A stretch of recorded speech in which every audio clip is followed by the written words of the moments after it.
ആ ഒരു ക്രമത്തിൽ തന്നെ ഇൻഷാ അല്ലാഹ് ചോദ്യങ്ങൾക്ക് അവസരം നൽകുന്നതാണ് എന്ന് കൂടി സൂചിപ്പിച്ചുകൊണ്ട് ഒന്നാമത്തെ ചോദ്യകർത്താവിന് മൈക്ക് കൈമാറുകയാണ്. പേരും സ്ഥലവും പറഞ്ഞ് പരിചയപ്പെടുത്താൻ പ്രത്യേകമായി ശ്രദ്ധിക്കാം. എൻ്റെ പേര് ഗഫൂർ എന്നാണ്.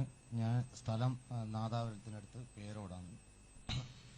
പിന്നെ എൻ്റെ ചോദ്യം എന്ന് പറഞ്ഞാൽ, ചോദ്യത്തിന് ആദ്യം ഈ ചോദ്യം ഉണ്ടാകാനുള്ളൊരു കാരണം ആദ്യം പറയാം. ഞാൻ സ്റ്റീലിൻ്റെ ഈ റൂഫിംഗ് ഷീറ്റിൻ്റെ വർക്ക് നടത്തിക്കൊണ്ടിരിക്കുമ്പോൾ ഒരു ചാത്തു എന്ന് പറയുന്ന ഒരാളെ വീട്ടിലായിരുന്നു.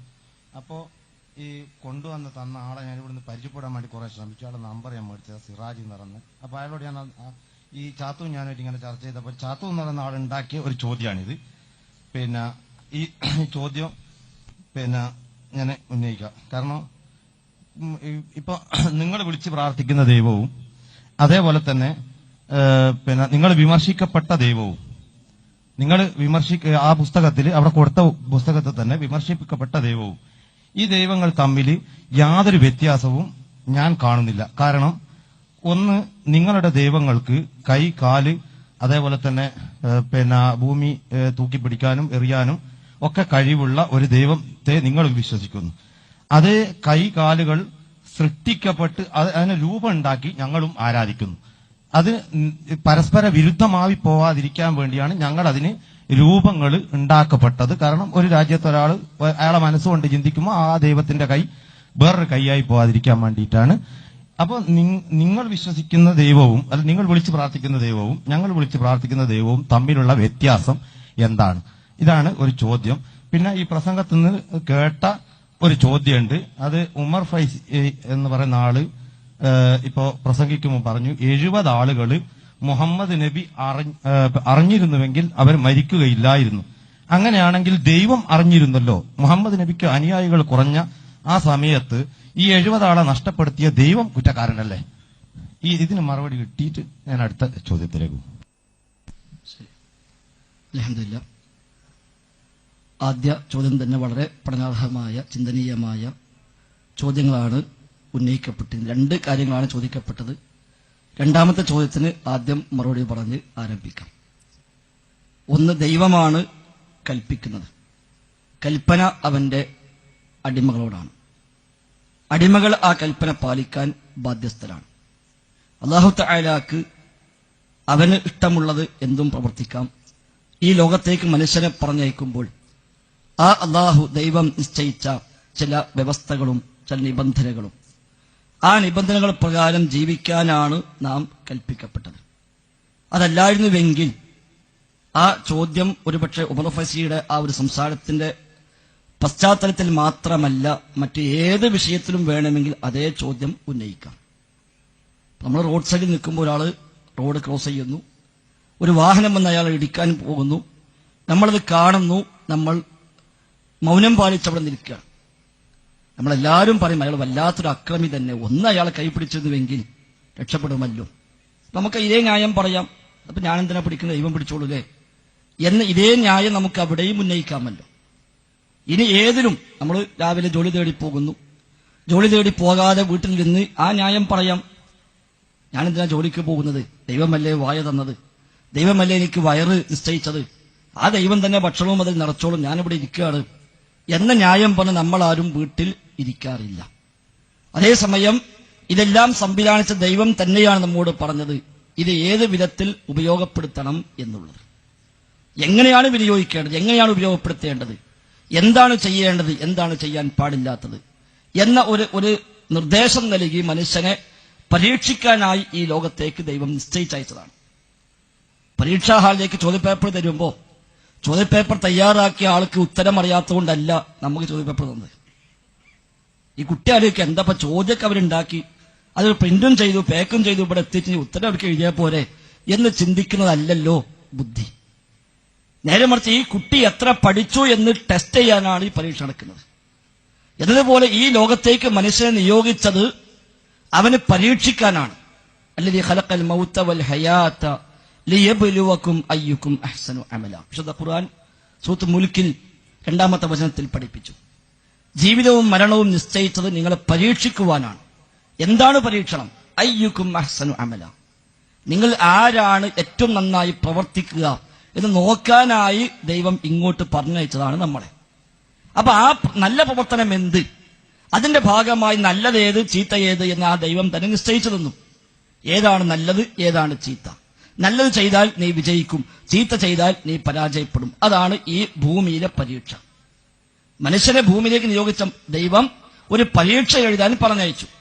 ആ പരീക്ഷയിൽ പരീക്ഷിക്കുന്നത് ആരാണ് ഏറ്റവും നന്നായി പ്രവർത്തിക്കുന്നത്. എങ്ങനെ ഏതാണ് ഏറ്റവും നല്ല പ്രവർത്തനം ആ ദൈവം തന്നെ പഠിപ്പിച്ചു തന്നു. ഇന്നതാണ് നല്ലത്, ഇന്നതാണ് മോശപ്പെട്ടത്. എന്നിട്ട് അവനെ ഈ ഭൂമിയിലേക്ക് ബുദ്ധിയും വിവേകവും പക്വതയും പാകതയും നൽകി പറഞ്ഞയച്ചു. ആ നല്ലതും ചീത്തയും വേർതിരിക്കാനുള്ള വേദഗ്രന്ഥങ്ങളും അതിന്റെ കൂടെ ദൈവം തന്നെ അവതരിപ്പിച്ചു. ആ വേദഗ്രന്ഥം അടിസ്ഥാനമാക്കി ജീവിക്കാൻ ആവശ്യപ്പെട്ടു. ആ ജീവിതത്തിൽ അവൻ എന്ത് ചെയ്യുന്നുവെന്ന് ദൈവം നിരീക്ഷിച്ചുകൊണ്ടിരിക്കുന്നു, അവനെ ടെസ്റ്റ് ചെയ്യുന്നു. അതുകൊണ്ട് ആ ദൈവം എഴുതിക്കോട്ടെ ആൻസർ, ഞാൻ എഴുതുന്നില്ല എന്ന് പറയുന്നത് ധിക്കാരമാണ്. നേരത്തെ പറഞ്ഞ പരീക്ഷ എഴുതാൻ വന്ന പരീക്ഷാ ഹാളിൽ കയറിയ വിദ്യാർത്ഥി അതേ മൈൻഡ് വെച്ചാൽ എന്തായിരിക്കുമോ ആ വിദ്യാർത്ഥിയെക്കുറിച്ച് നമ്മൾ പറയുക, അത് തന്നെയാണല്ലോ ഇവിടെയും പറയാൻ കഴിയുക.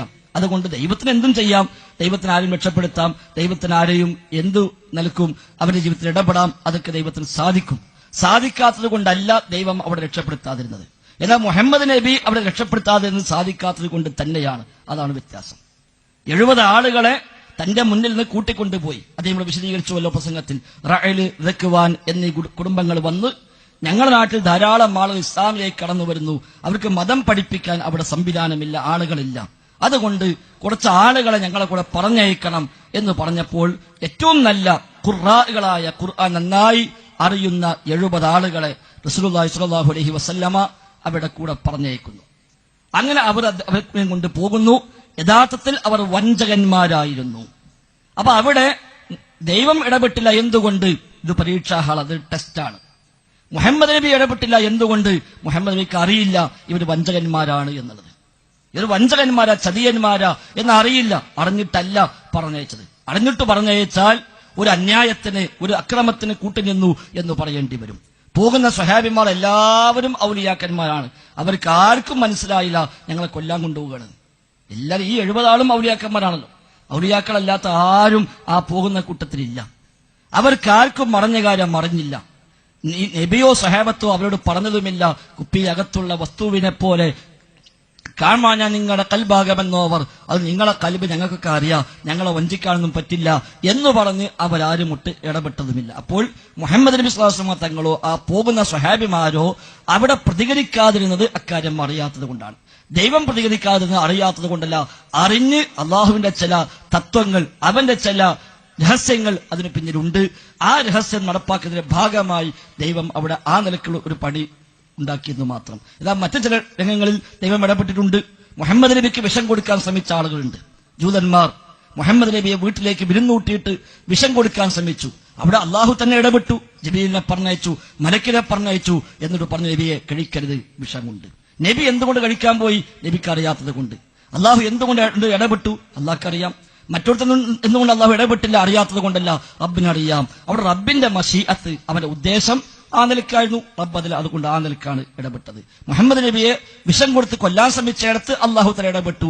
അവിടെയും നബി ആ ക്ഷണം സ്വീകരിച്ച് പോയത് മടഞ്ഞ കാര്യം അറിയാത്തത് കൊണ്ടാണ് എന്ന് മാത്രം. അതുകൊണ്ട് തന്നെ ഒന്നാമത്തെ ചോദ്യം യഥാർത്ഥത്തിൽ ഇവിടെ അപ്രസക്തമായി മാറുന്നു. ഈ മറുപടിയോടുകൂടി തന്നെ ഞങ്ങളുടെ ദൈവവും നിങ്ങളുടെ ദൈവവും ഒന്ന് തന്നെയാണ്, നിങ്ങളുടെ ദൈവത്തിനും കയ്യും കാലും ഒക്കെ ഉണ്ട്, ഞങ്ങളുടെ ദൈവത്തിനും കയ്യും കാലും ഉണ്ട് എന്ന് പറയുന്ന ആ വാദം തന്നെ ശരിയല്ല.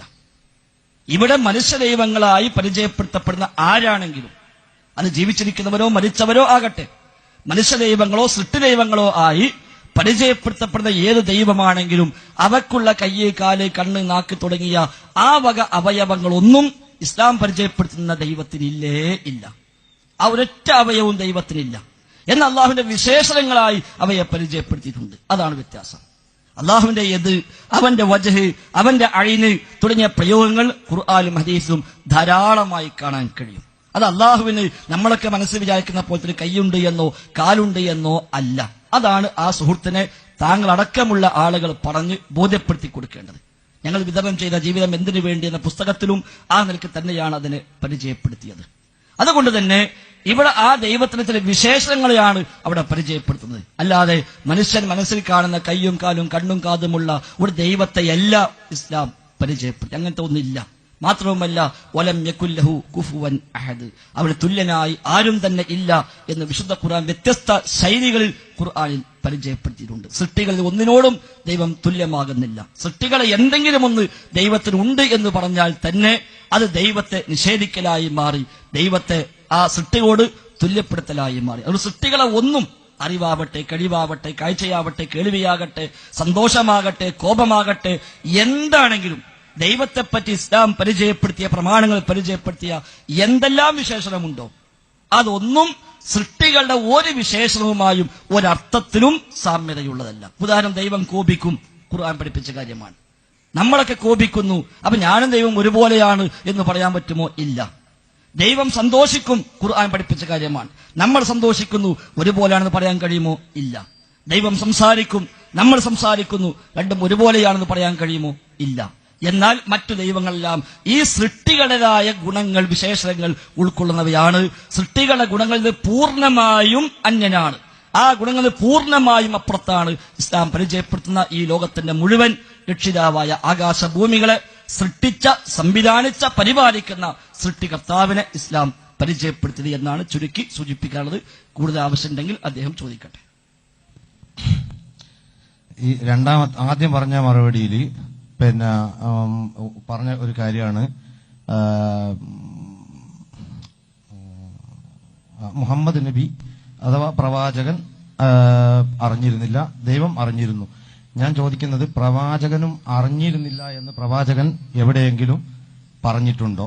രണ്ടാമത്തത്, ആദ്യത്തെ ഇതിലേക്ക് തന്നെ പോകുന്നത്, അതേപോലെ തന്നെയാണ് ഹിന്ദുക്കളുടെ ദൈവങ്ങൾക്കും. ഇപ്പൊ ഉദാഹരണത്തിന് ഭീമന് യോജിച്ച കൈയാണ്, അത് സൃഷ്ടി എന്ന് നിങ്ങൾ ഉദ്ദേശിക്കുന്ന മറ്റൊരു സൃഷ്ടിയും അതുപോലെ ഇല്ല. അതേപോലെ ഗണപതിക്ക് മറ്റൊരു സൃഷ്ടിക്കും ഉള്ള അവയവമല്ല. കൈ എന്ന് പറയുന്നത് ഒരു ദ്വാരം മാത്രമുള്ള വിരലുകളില്ലാത്ത ഒരു കൈയാണ്. അത് ആന, മറ്റ് പല വ്യത്യാസങ്ങളും ദൈവങ്ങളിൽ ഉണ്ട്.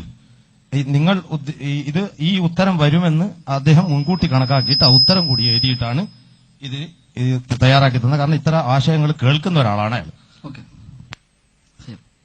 മുഹമ്മദ് നബി അറിഞ്ഞിട്ടില്ല എന്ന് എവിടെയാണ് പറഞ്ഞത്? അദ്ദേഹത്തിന് പറഞ്ഞ കാര്യം അറിയില്ല എന്ന് ഒരുപാട് വചനങ്ങൾ ഖുർആനും ഹദീസും എടുത്തു പഠിപ്പിക്കുന്നുണ്ട്. ഈ സംഭവം തന്നെയും അത് തെളിവാണ്. അവരൊന്ന് പറയുന്നത് എന്താ? ഞങ്ങളുടെ നാട്ടിൽ ധാരാളം ആളുകൾ ഇസ്ലാമിലേക്ക് വന്നിരിക്കുന്നു, അവരെ മതം പഠിപ്പിക്കാൻ സംവിധാനമില്ല, അതുകൊണ്ട് നിങ്ങൾ കുറച്ചാളെ പറഞ്ഞയക്കണം. അവരുടെ നാട്ടിൽ ഒരാളും ഇസ്ലാമിലേക്ക് വന്നിട്ടുമില്ല, അവിടെ അങ്ങനത്തെ ഒരു പ്രശ്നവുമില്ല, അവർ കളവ് പറഞ്ഞ് വഞ്ചിക്കാൻ വന്നതായിരുന്നു. അപ്പൊ അറിഞ്ഞിരുന്നുവെങ്കിൽ നബി എന്താ പറയാ? എന്തിനാണ് എന്നെ വഞ്ചിക്കാൻ വരുന്നത്? നിങ്ങളുടെ നാട്ടിൽ ആരാ ഇസ്ലാമിലേക്ക് വന്നത്? നിങ്ങൾ എന്താ എന്നെ കുറിച്ച് വിചാരിച്ചത് എന്നാണല്ലോ ചോദിക്കുക. നമ്മുടെ നാട്ടിൽ ഈ മാലി മുഴുതൊക്കെ കേട്ട് പഠിച്ചിട്ടായിരിക്കാം ഒരു പക്ഷേ ആ ചന്തു എന്ന സഹോദരനടക്കം, അദ്ദേഹം അങ്ങനെ ഒരാൾ ഉണ്ടെങ്കിൽ അദ്ദേഹം അടക്കം ഒരു പക്ഷെ തെറ്റിദ്ധരിച്ചത് ഇതൊക്കെ കേട്ടുകൊണ്ടായിരിക്കണം. കാരണം അവിടെയൊക്കെ പഠിപ്പിക്കുക അങ്ങനെയാണ്. നേരത്തെ പറഞ്ഞല്ലോ, കുപ്പിയകത്തുള്ളി കാണും പോലെ കാണുമെന്നും കണ്ണിൽ കാണാത്തതും കൽബകത്തുള്ളതും കൺകൊണ്ട് കണ്ടപ്പോൾ കാട്ടിപ്പറഞ്ഞു അവർ എന്നൊക്കെ പറഞ്ഞു വെച്ച ആ തരത്തിലായിരിക്കണം അവർ നബിയെയും അല്ലാത്തവരെയും ഒക്കെ മനസ്സിലാക്കിയത്. അതുകൊണ്ടാണ് ഉത്തരം മുൻകൂട്ടി കണ്ടൊരു ചോദ്യം കൂടെ എന്റെ കൂടെ എഴുതി കൊടുത്തു എന്ന് താങ്കൾ പറഞ്ഞ ന്യായം വാസ്തവമാണെങ്കിൽ ഉള്ളത്. ഏതായിരുന്നാലും ശരി, അവിടെ പ്രവാചന മുമ്പിൽ വന്ന് പറയുന്നു, ഞങ്ങളുടെ നാട്ടിൽ ധാരാളം ആൾ ഇസ്ലാം സ്വീകരിച്ചു, അവരെ ഇസ്ലാം പഠിപ്പിക്കാൻ, ഖുർആൻ പഠിപ്പിക്കാൻ ആള് വേണം. ശരി, 70 പറഞ്ഞയച്ചവരെ കൂടെ നബിക്ക് വല്ലാത്ത സന്തോഷമായി ഹദീസുള്ളത്, വല്ലാത്ത സന്തോഷം. കാരണം കുറെ ആൾ ഇസ്ലാമിലേക്ക് വന്നു വന്നപ്പോ സന്തോഷം. ഏറ്റവും നല്ല 70 ആളെ തെരഞ്ഞെടുത്ത് പറഞ്ഞേക്കാൻ പോയി അവരെ പഠിപ്പിച്ചു കൊടുക്കുക, പോകുന്ന വഴിക്ക് കൊല്ലുക. അപ്പൊ നമ്മൾ എന്ത് മനസ്സിലാക്കണം? നബിക്ക് അറിയുമെന്നോ അറിയില്ല എന്നോ? നബിക്കതൊക്കെ അറിയാം. എന്നിട്ട് അവരെ മുമ്പിൽ വെറുതെ ഒരു സന്തോഷം ഇങ്ങനെ അഭിനയിച്ചിട്ട് സംഗതി കൊല്ലാൻ കൊണ്ടുപോവുകയാണെന്നൊക്കെ അറിയാം. അത് പോണ സ്വഹാബിയക്കും അറിയാം ഞങ്ങളെ കൊല്ലാനാ കൊണ്ടുപോകുന്നത്. എന്നാലും ഒരു സന്തോഷമൊക്കെ ഇങ്ങനെ അഭിനയിച്ച് അവരെ കൂടെ പോയി വഴിക്ക് വെച്ച് കൊല്ലുമ്പോ അവിടെ ഇങ്ങനെ ഒരു അമ്പർന്ന് നിൽക്കുന്ന സാഹചര്യമാണ് എന്ന് ആ ചന്തു ഏതായാലും വിശ്വസിക്കൂല. പിന്നെ എനിക്കൊന്നും വിശ്വസിക്കാൻ പറ്റുന്നല്ലോ. അപ്പൊ അതുകൊണ്ട് തന്നെ ആ സംഭവത്തിൽ നിന്ന് തന്നെ ബോധ്യമാണ് പ്രവാചകർക്ക് ആ കാര്യം അറിഞ്ഞിട്ടില്ല. മാത്രമല്ല വിശുദ്ധ ഖുർആൻ ഒരുപാട് ആയത്തുകളിൽ മറഞ്ഞ കാര്യം, വൈബായ കാര്യം അല്ലാഹു അല്ലാതെ മറ്റാരും അറിയില്ല എന്ന് പറയുകയും പ്രവാചകരോട് പോലും പ്രഖ്യാപിക്കാൻ പറഞ്ഞു, നബിയെ പറയണം, എനിക്ക് മറഞ്ഞ കാര്യം അറിയുമായിരുന്നുവെങ്കിൽ എനിക്കൊരുപാട് നന്മകൾ വർദ്ധിപ്പിക്കാമായിരുന്നു. വമാ മസ്സനിയ സൂഉ, ഒരു ദുരിതവും എന്നെ ബാധിക്കുമായിരുന്നില്ല. ഈ 70 ആളെ കൊന്നെടുത്ത ചരിത്രം അവസാനിക്കുന്നില്ല. ഈ വിവരം പിന്നീട് പ്രവാചകർക്ക് കിട്ടുന്നു വഹയിലൂടെ. അവർ വഞ്ചകന്മാരായിരുന്നുവെന്നും അങ്ങനെ അവർ കൊണ്ടുപോയി ഈ സ്വഹാബിമാരൊക്കെ കൊന്നുകളഞ്ഞുവെന്നും അറിയുമ്പോൾ പ്രവാചകർ വല്ലാതെ വേദനിക്കുന്നു. അതും ഒരു കാപ്പട്യമായിരുന്നുവോ? അതൊക്കെ എനിക്ക് ആദ്യം അറിയാം എന്നാണോ നബി പറഞ്ഞത്? എന്നിട്ട് ആ ആളുകൾക്കെതിരെ പ്രവാചകൻ പ്രാർത്ഥിക്കുന്നു.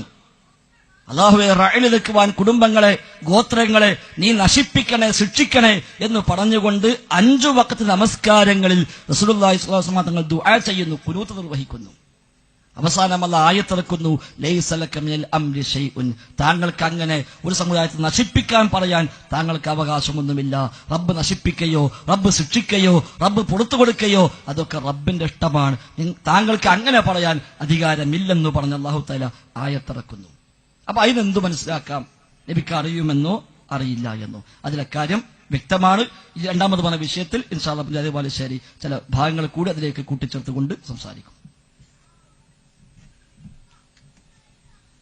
സഹോദരങ്ങളെ, ആഴമേറിയ ഒരു ചർച്ച എന്ന നിലയിൽ പ്രബലമായി 3 മതവിഭാഗങ്ങളാണ് നമ്മുടെ ഇന്ത്യയിൽ ജീവിച്ചുകൊണ്ടിരിക്കുന്നത്. ഹൈന്ദവ സഹോദരങ്ങളും ക്രൈസ്തവ സഹോദരങ്ങളും മുസ്ലിങ്ങളും. നമുക്കറിയാം, ഈ 3 പ്രബല വിഭാഗങ്ങളിൽ മഹാഭൂരിപക്ഷം വരുന്ന ജനങ്ങളും പാരമ്പര്യമായി കണ്ടും കേട്ടും അറിഞ്ഞും സന്യാസി വര്യന്മാരാകട്ടെ, പള്ളിയിലച്ചന്മാരാകട്ടെ, ഉസ്താദുമാരാകട്ടെ വിവരിച്ച് കേട്ടും അതിനെ പിന്തുടർന്നു പോന്ന ആളുകളാണ്. അതുകൊണ്ട് അവർക്ക് അത് മാത്രമാണ് അറിയാം. എന്നാൽ ഏത് മതസമൂഹത്തിനും അവർ പറയുന്ന ആധികാരികമായ ഗ്രന്ഥങ്ങളുണ്ട്. ആ ഗ്രന്ഥങ്ങൾ മനുഷ്യന്റെ കൈകടത്തലുകൾക്ക് വിധേയമായതാണ് ഭൂരിപക്ഷം. ആ ഗ്രന്ഥങ്ങളിൽ തന്നെ ഈ പറഞ്ഞിരിക്കുന്ന ആശയങ്ങൾക്കെതിരായ ആശയമാണ് യഥാർത്ഥത്തിലുള്ളത്. അതായത് ദൈവത്തെ ക്ലിപ്തപ്പെടുത്താൻ വേണ്ടി കയ്യും കാലും ഒക്കെ ഉള്ള ദൈവത്തിന്റെ രൂപമുണ്ടാക്കി ആരാധിക്കുന്നു, അത് ദൈവം തന്നെയാണ് എന്ന് ഉറപ്പുവരുത്താനാണ് എന്ന് പറയുന്ന ആശയത്തെ ഹൈന്ദവ വേദഗ്രന്ഥപ്രകാരം ഞാൻ ഒന്ന് വിശകലനം ചെയ്യണം. വെറും 2 മിനിറ്റ് മാത്രം. കേനോപനിഷത്ത് എന്ന് പറയും. നമുക്കറിയാം, ഋഗ്വേദം, സാമവേദം, അഥർവവേദം, യജുർവേദം, ചതുർവേദം. പിന്നെ 108 ഉപനിഷത്തുക്കളാണുള്ളത്. ആ 108 ഉപനിഷത്തും എന്റെ വീട്ടിലുണ്ട്. ആ 108 ഉപനിഷത്തിലെയും വളരെ പ്രധാനപ്പെട്ട വാചകങ്ങൾ ഞാൻ കണ്ണുകൊണ്ട് കണ്ടിട്ടുമുണ്ട്. അവിടെ കേനോപനിഷത്തിന്റെ പ്രഥമവല്ലിയിൽ 6-7 ശ്ലോകത്തിൽ പറയുന്നൊരാശയം, അതെല്ലാ ഹൈന്ദവരും പഠിക്കേണ്ടതും മനസ്സിലാക്കേണ്ടതുമായ ഒരു ആശയമാണ്. അതെന്താന്ന് ചോദിച്ചാൽ, രൂപമുണ്ടാക്കി, അതായത് ഒരു അവർ വിചാരിക്കുന്ന ഇഷ്ടദേവന്റെ ദേവിയുടെ ഒരു രൂപമുണ്ടാക്കി ആരാധിക്കുക എന്നതിനെ വേദഗ്രന്ഥം അംഗീകരിച്ചിട്ടുണ്ടോ, ഉപനിഷത്ത് അംഗീകരിച്ചിട്ടുണ്ടോ ഇല്ലേ എന്ന് ഗൗരവമായി ചർച്ച ചെയ്യുന്നിടത്താണ് ഞാൻ ഈ വാചകം ഉദ്ധരിക്കുന്നത്. യക്ഷുഷാന പശ്യതി ഏന ചക്ഷുംഷി പശ്യതി തദേവ ബ്രഹ്മത്വം വിദ്ധി നേതം യതിതം ഉപാസതേ യശ്രോത്രേണ ന ശൃണോതി ശ്രോത്രമിദം ശ്രുതം തദേവ ബ്രഹ്മത്വം വിദ്ധി നേതം യതിതം ഉപാസതേ എന്നാ പറയുന്നത്. അതിന്റെ അർത്ഥം എന്താന്ന് ചോദിച്ചാൽ, ഒരു ക്ഷേത്രത്തിൽ പ്രതിഷ്ഠിക്കപ്പെട്ട രൂപത്തിന്റെ, ദൈവമായി സങ്കല്പിക്കുന്ന രൂപത്തിന്റെ മുമ്പിൽ കൈകൂപ്പി നിൽക്കുന്ന ഭക്തവത്സല ആ അടിമയോട് പറയുന്ന വാചകമാണ്, ഏയ് ഭക്തവത്സല, ഏതൊരു പ്രതിമയുടെ രൂപത്തിന്റെ മുമ്പിൽ നീ നിൽക്കുന്നുവോ അത് നിന്റെ ദൈവമല്ല. നിന്റെ കണ്ണിന് കാഴ്ച നൽകുകയും നിന്റെ കണ്ണുകൊണ്ട് കാണാനാകാത്തവനുമാരോ അവനെയാണ് നീ ആരാധിക്കേണ്ടത്. ഏതൊന്നിനെ കാതുകൊണ്ട് കേൾക്കുന്നില്ലയോ, ഏതൊന്ന് കാതിൽ ശ്രവിക്കാൻ നിനക്ക് സംവിധാനം ഏർപ്പെടുത്തിയോ എന്നാണ് പറയുന്നത്. അപ്പൊ നീ കാണുന്ന പ്രതിമ അതല്ല നിന്റെ ദൈവം, ഈ ലോകത്തെ മുഴുവനും സൃഷ്ടിച്ചവനാണെന്നാണ് അവിടെ പറയുന്നത്. യജുർവേദം 32-ാം അധ്യായം 3-ാമത്തെ ശ്ലോകത്തിൽ പറയുന്നത് നതസ്യ പ്രതിമാസ്തി, ദൈവത്തിന് പ്രതിമയില്ല എന്നാണ്. അപ്പൊ വേദഗ്രന്ഥത്താളുകളെ അവലംബിക്കുന്ന ഏതൊരു ഹൈന്ദവനും ചതുർവേദങ്ങളെ ദൈവപ്രോക്തം എന്നാണ് പറഞ്ഞിട്ടുള്ളത്.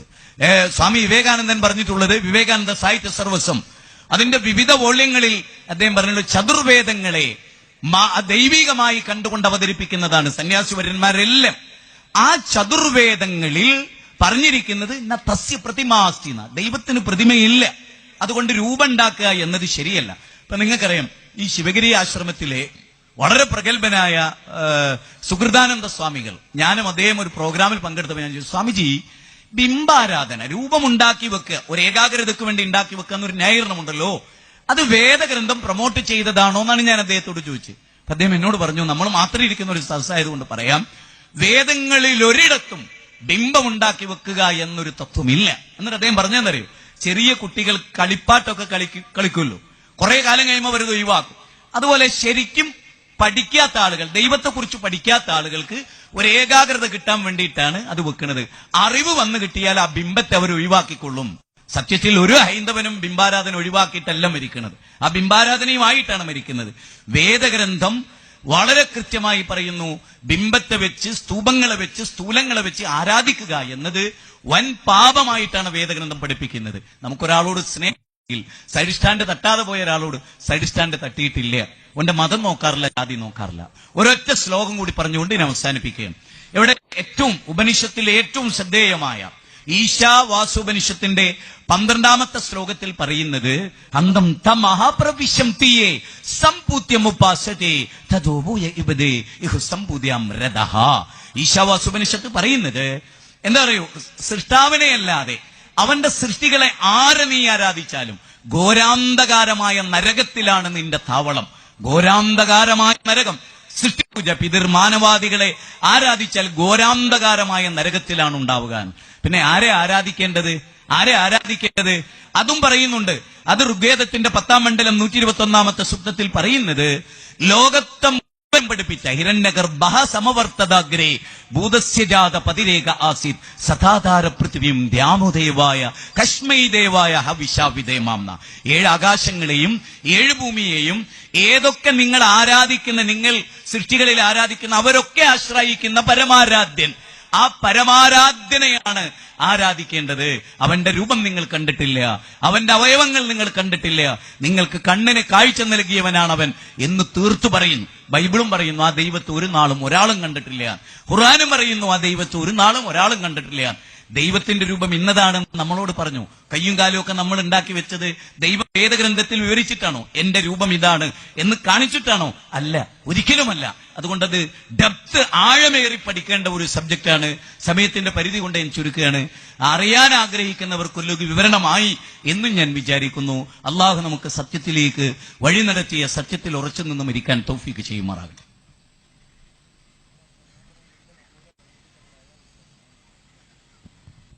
ഇനി ഇതുമായിട്ട് ബന്ധപ്പെട്ട എന്റേതായ ഒരു ചോദ്യമാണ്. കാരണം അതാ അള്ളാഹുവിന് കൈയുണ്ട്, കാലുണ്ട്, അള്ളാഹുവിന് കൈയുണ്ട്, ഇറങ്ങും, കൈ ആകാശം കയ്യിലാണ്, ചുരുട്ടി എറിയപ്പെടും എന്നൊക്കെ ലേഖനങ്ങളിലും യൂട്യൂബിലും അനവധി നമുക്ക് കാണാം, പ്രസംഗങ്ങളിലും ഒക്കെ ഉണ്ട്.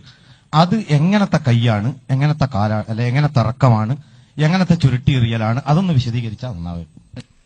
ശരി. ലേഖനങ്ങളിലും യൂട്യൂബിലും മാത്രമല്ല, വിശുദ്ധ ഖുർആനിലും തിരുസുന്നത്തിലും അള്ളാഹുവിനെ കുറിച്ച് പരിചയപ്പെടുത്തിയതെന്തോ അത് മാത്രമേ മുജാഹിദ് പ്രസ്ഥാനം ആ വിഷയത്തിൽ പഠിപ്പിച്ചിട്ടുണ്ടാവുകയുള്ളൂ. അതിനപ്പുറത്ത് മറ്റാരെയും പറഞ്ഞിട്ടുണ്ടെങ്കിൽ അത് ഞങ്ങൾക്ക് ഉത്തരവാദിത്തമൊന്നുമില്ല. അത് എങ്ങനെയാണ് എന്ന ചോദ്യം തന്നെ അഹ്ലുസുന്നക്ക് അപ്പുറത്താണ്. ഇമാം മാലിക് റഹിമഹുല്ല നമ്മളെല്ലാവരും അംഗീകരിക്കുന്ന മഹാനായ പണ്ഡിതനാണ്. മദീനയിൽ പ്രവാചക പള്ളിയിൽ മതം പഠിപ്പിച്ചിരുന്ന മദീനയുടെ ഇമാമുദാരിൽ ഹിജറ എന്ന സ്ഥാനത്തിൽ അറിയപ്പെട്ടവരാണ് ഇമാം മാലിക്.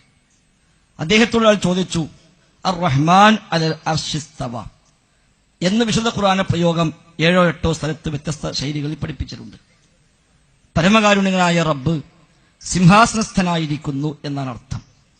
ഈ ആയത്ത് വെച്ചിട്ട് ഒരാൾ ചോദിച്ചു, കൈഫൽ ഇസ്തിവ, എങ്ങനെയാണ് ഈ ഇസ്തിവ? അള്ളാഹു ഉപവിഷ്ടനാവുക എന്ന് പറഞ്ഞാൽ എങ്ങനെയാണ്? ഇതേ ചോദ്യം. അപ്പൊ അന്ന് ഇമാം മാലിക് കൊടുത്ത മറുപടി, ആ മറുപടിയാണ് നമുക്ക് കൊടുക്കാനുള്ളത്. അദ്ദേഹം പറഞ്ഞ മറുപടി അൽ ഇസ്തിവാ മഅലൂം. ഇസ്തിവാ എന്ന് പറഞ്ഞാൽ അറിയപ്പെട്ട കാര്യമാണ്. വൽ കൈഫു മജ്ഹൂൽ, എങ്ങനെ എന്നുള്ളത് അറിയില്ല. അള്ളാഹു എങ്ങനെ എന്നറിയാത്തവർക്ക് പിന്നെ അള്ളാഹുവിന്റെ ഇറക്കം എങ്ങനെ എന്നറിയാൻ കഴിയില്ലല്ലോ. അള്ളാഹു എങ്ങനെയാണ് നമുക്കറിയില്ല. അവിടെ അള്ളാഹുവിന്റെ ഇറക്കം എങ്ങനെ, അള്ളാഹുവിന്റെ വരവെങ്ങനെ, അള്ളാഹുവിന്റെ കോപം എങ്ങനെ, അവന്റെ സന്തോഷം എങ്ങനെ, അവന്റെ കാഴ്ച എങ്ങനെയാ, അവന്റെ കേൾവെങ്ങനെ ഒന്നും നമുക്കറിയില്ല. അതൊക്കെ നമ്മൾ അംഗീകരിക്കുന്നുവല്ലോ. ചില ആളുകൾക്ക് ഈ കയ്യ്, അതേപോലെ മുഖം തുടങ്ങിയ പ്രയോഗങ്ങളിൽ മാത്രം പ്രയാസം ഉണ്ടാവുക. നമ്മൾ അത് മാറ്റി വെച്ചിട്ട് ബാക്കി എടുത്ത് നോക്കുക. അള്ളാഹു കാണും, അതിപ്പോ എങ്ങനെ അള്ളാഹു കാണുക എന്ന് എന്തേ നമ്മൾ ആലോചിക്കാത്തത്? അള്ളാഹു കേൾക്കും, എങ്ങനെ അള്ളാഹു കേൾക്കുക, അപ്പൊ നമ്മളെപ്പോലെ ആവൂലേ എന്ന് എന്തേ ചിന്തിക്കാത്തത്? അള്ളാഹു കോപിക്കും, വൈരിൽ മഗ്ലൂബി അലൈഹിം നമ്മളൊക്കെ ഓതുന്ന ആയത്തിന്റെ ഭാഗമാണല്ലോ. എങ്ങനെ അള്ളാഹു കോപിക്കല്, അല്ല ദേഷ്യം പിടിക്കുക, അതുണ്ടാവില്ലല്ലോ. അള്ളാഹു സന്തോഷിക്കും, അള്ളാഹു പരിഹസിക്കും. സൂറത്ത് ബഖറയിൽ പറഞ്ഞു അല്ലാഹു യസ്തഹ്സിഉ ബിഹിം, അള്ളാഹു പരിഹസിക്കും എന്ന രൂപത്തിൽ അള്ളാഹു തആല അവനെ പറ്റി പരിചയപ്പെടുത്തിയാണ് യൻസിലു റബ്ബുനാ തബാറക വ തആല. അള്ളാഹുവിന്റെ റസൂൽ സ്വല്ലല്ലാഹു അലൈഹി വസല്ലം തങ്ങൾ അള്ളാഹുവിൽ നിന്നുള്ള വഹ്യ് പ്രകാരം പഠിപ്പിച്ചു നമ്മുടെ റബ്ബ് ഇറങ്ങും. വിശുദ്ധ ഖുർആൻ പഠിപ്പിച്ചു വജാഅ റബ്ബുക വൽ മലകു സഫൻ സഫ, റബ്ബ് വരും, ഖുർആൻ പഠിപ്പിച്ചതാണ്. അതേപോലെ അള്ളാഹുവിനെ കുറിച്ച് അള്ളാഹും റസൂലും എന്തൊക്കെ പഠിപ്പിച്ചുവോ അത് അതേപടി അംഗീകരിക്കുക എന്നതാണ് അഹ്ലുസുന്നയുടെ നിലപാട്. ഈ ആയത്തുകൾ വിശദീകരിക്കുമ്പോൾ തഫ്സീർ ഇബ്നു കസീറിൽ ഇമാം ഇബ്നു കസീർ റഹിമഹുല്ലാ ഒന്നിലധികം സ്ഥലത്ത് ആവർത്തിച്ചു കൊടുത്ത ഒരു മറുപടിയുണ്ട്. അതുകൂടെ ഞാൻ പറയാം. അദ്ദേഹം പറഞ്ഞു വലിന്നാസി ഫീ ഹാദൽ മഖാമി മഖാലാത്തുൻ കസീറത്തുൻ ജിദ്ദാ ലൈസ ഹാദാ മൗദിഉ ബസ്തിഹാ. ഈ വിഷയത്തിൽ ധാരാളം വീക്ഷണങ്ങൾ സമൂഹത്തിലുണ്ട്. എന്നാൽ നമ്മുടെ നിലപാട് വഇന്നമാ നസ്ലുകു ഫീഹാ മസ്ലക സലഫി സ്വാലിഹ് മാലിക് വൽ ഔസാഇ വൽ ലൈസ് വ ഇസ്ഹാഖ് ബിൻ റാഹവൈഹി വഗൈരിഹിം മിൻ അയിമ്മത്തിൽ മുസ്ലിമീന ഖദീമൻ വഹദീസ. ഇമാം മാലിക്, ഇമാം അഹ്മദ്, ഇമാം ഷാഫിഈ, ഇമാം ലൈസ്, ഇമാം ഇസ്ഹാഖ് ബിൻ റാഹവൈഹി അല്ലാത്തവരുമായ ഇമാമുമാർ ഖദീമൻ വഹദീസ, മുമ്പും ഇപ്പോഴും. ഇപ്പോൾ എന്നാണ് ഇപ്പോഴല്ല, ഇബ്നു കസീറ പറഞ്ഞത് മുമ്പും ഇപ്പോഴും എന്നുള്ളത്. അവരൊക്കെ പറഞ്ഞ നിലപാടെന്തോ അതാണ് നമ്മുടെ നിലപാട്. അതെന്താ? വഹുവ ഇംറാറുഹാ കമാ ജാഅത് മിൻ ഗൈരി തക്യീഫിൻ വലാ തസ്ബീഹിൻ വലാ തഅതീലിൻ വലാ തംസീൽ. ഇംറാറുഹാ കമാ ജാഅത്, എങ്ങനെയാണോ പ്രമാണങ്ങൾ വന്നത് അത് അങ്ങനെ അംഗീകരിക്കണം. മിൻ ഗൈരി തക്യീഫിൻ, അതിന് രൂപം പറയാൻ എങ്ങനെയെന്ന് പറയാൻ പാടില്ല, ഉപമിക്കാൻ പാടില്ല, ഉദാഹരണം പറയാൻ പാടില്ല, നിഷേധിക്കാനും പാടില്ല. എന്നിട്ട് അദ്ദേഹം പറഞ്ഞ മറുപടിയുണ്ട് വല്ലാഹിൽ മുതബാദിർ ഇലാ അദ്ഹാനിൽ മുശബ്ബിഹീന മൻഫിയുൻ അനില്ലാഹി തആല. അല്ലാഹു ഇറങ്ങും, അല്ലാഹു കാണും, അല്ലാഹു കേൾക്കും, അല്ലാഹു സിംഹാസനസ്ഥനാകും എന്നൊക്കെ പറയുമ്പോൾ സൃഷ്ടികളോട് റബ്ബിനെ ഉപമിക്കുന്ന ആളുകളുടെ മനസ്സിലേക്ക് ഓടിയെത്തുന്ന രൂപം അത് അല്ലാഹ്ക്കില്ല. അല്ലാഹ് ഇറങ്ങും എന്ന് പറയുമ്പോൾ നമ്മുടെ മനസ്സിൽ ഇറങ്ങലുണ്ടല്ലോ, അത് അല്ലാഹ്ക്കില്ല. അല്ലാഹു കാണും, നമ്മുടെ മനസ്സിലുള്ള കാഴ്ചയുണ്ടല്ലോ, അത് റബ്ബിനില്ല. അതാണ് മുശബ്ബിഹുകളുടെ, തുല്യപ്പെടുത്തുന്ന ആളുകളുടെ മനസ്സിൽ ഓടിയെത്തുന്ന ആ രൂപം റബ്ബിനില്ല, അതൊന്നും അല്ലാഹ്ക്കില്ലാത്തതാണ്. അതുകൊണ്ട് തന്നെ അല്ലാഹുവിനെ കുറിച്ച് പറയാനും പാടില്ല. മാത്രവുമല്ല വലൈസ ഫീമാ വസഫ അല്ലാഹു ബിഹി നഫ്സഹു വലാ റസൂലുഹു തസ്ബീഹും വലാ തംസീൽ. അല്ലാഹുവോ അവന്റെ റസൂലോ അല്ലാഹുവിനെ കുറിച്ച് പറഞ്ഞു തന്ന ഒന്നിലും സൃഷ്ടികളോട് തുല്യപ്പെടുത്തലില്ല, ഉപമിക്കലുമില്ല. അതുകൊണ്ട് ആ തസ്ബീഹ് പാടില്ല. ബദൽ അംറു കമാ ഖാലൽ അഇമ്മ മിൻഹും നുഐം ഇബ്നു ഹമ്മാദ് അൽ ഖുസാഇ ശൈഖുൽ ബുഖാരി. ഇമാം ബുഖാരിയുടെ ഉസ്താദായ നുഐം ഇബ്നു ഹമ്മാദ് അൽ ഖുസാഇ പറഞ്ഞതാണ് കാര്യം. അതെന്താ? മൻ ശബ്ബഹ അല്ലാഹ ബിഖൽഖിഹി ഫഖദ് കഫർ. അല്ലാഹുവിനെ സൃഷ്ടികളോട് ആരെങ്കിലും ഉപമിച്ചാൽ അവൻ അവിശ്വാസിയായി കഴിഞ്ഞു. വമൻ ജഹദ മാ വസഫ അല്ലാഹു ബിഹി നഫ്സഹു വറസൂലുഹു ഫഖദ് കഫർ. അല്ലാഹു റസൂലോ അല്ലാഹുവിനെ കുറിച്ച് പറഞ്ഞത് നിഷേധിച്ചാൽ അവനും അവിശ്വാസിയായി കഴിഞ്ഞു.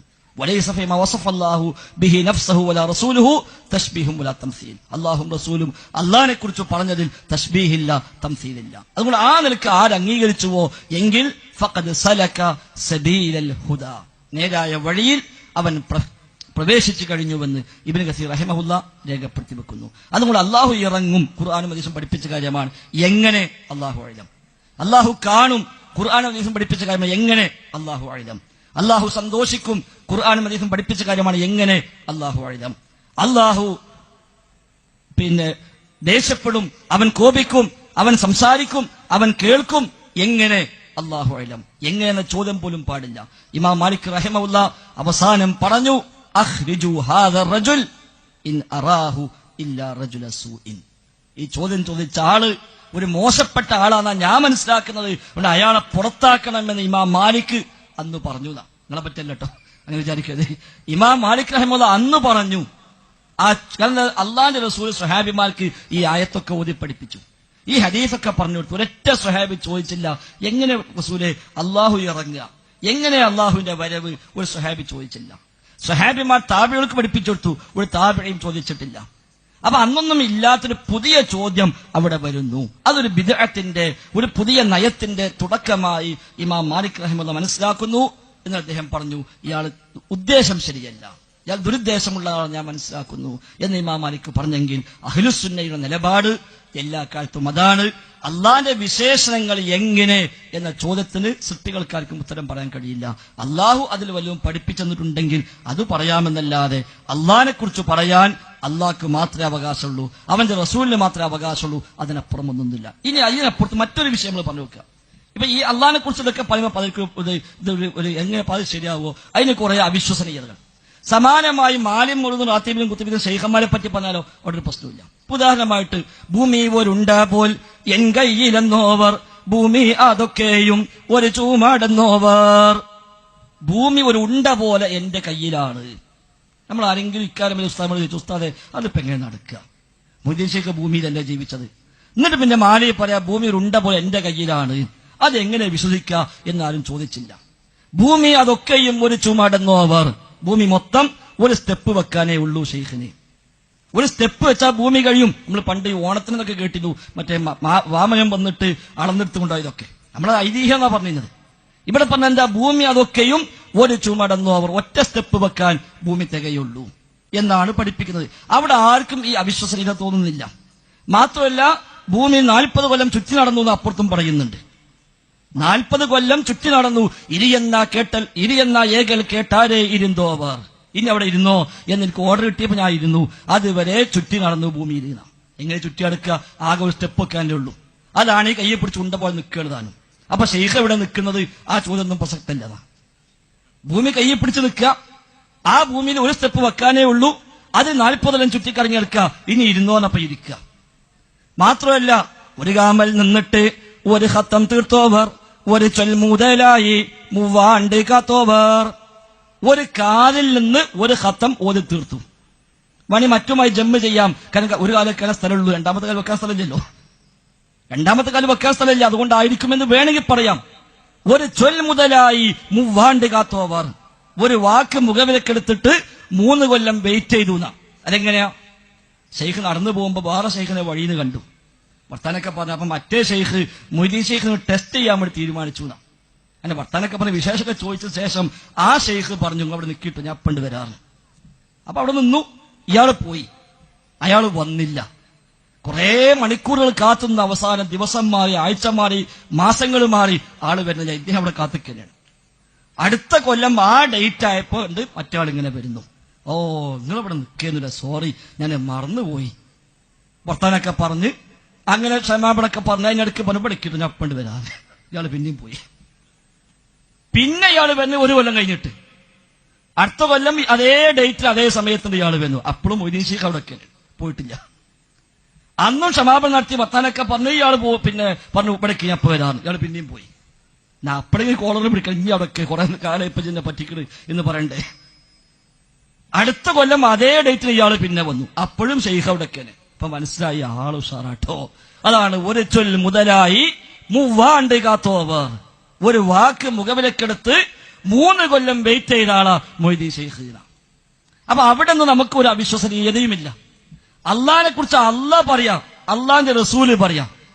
അള്ളാഹുവിന്റെ ഐന്, അവന്റെ വജ്ഹ്, അവന്റെ യദ്, അവന്റെ ഖലബ്, അവന്റെ പിന്നെ റുയത്ത്, അവന്റെ സമഅ്, അവന്റെ ബസർ, അവന്റെ നുസൂല്, അവന്റെ ഇസ്തിവാ, ഇതൊക്കെ അള്ളാഹുവിനെ കുറിച്ച് ഖുർആനിൽ പഠിപ്പിക്കാം. അവന്റെ റസൂല് വഹയ് പ്രകാരം ഹദീസിലും പഠിപ്പിക്കാം. യൻസിൽ റബ്ബുനാ തബാറക വ തആല ഹീന യബ്ഖാ സുലുസുൽ ലൈലിൽ ആഖിർ. രാത്രി 3 ബാക്കിയാകുമ്പോൾ റബ്ബ് ഇറങ്ങും. റസൂല് പഠിപ്പിക്കാം. അവിടെ നമുക്ക് വിശ്വസിക്കാൻ പ്രയാസം. എന്നാൽ മാലപ്പാട്ട് സമാനമായി പറഞ്ഞപ്പോഴോ അവിടെ വിശ്വസിക്കാൻ ഒരു പ്രയാസവും ഇല്ല.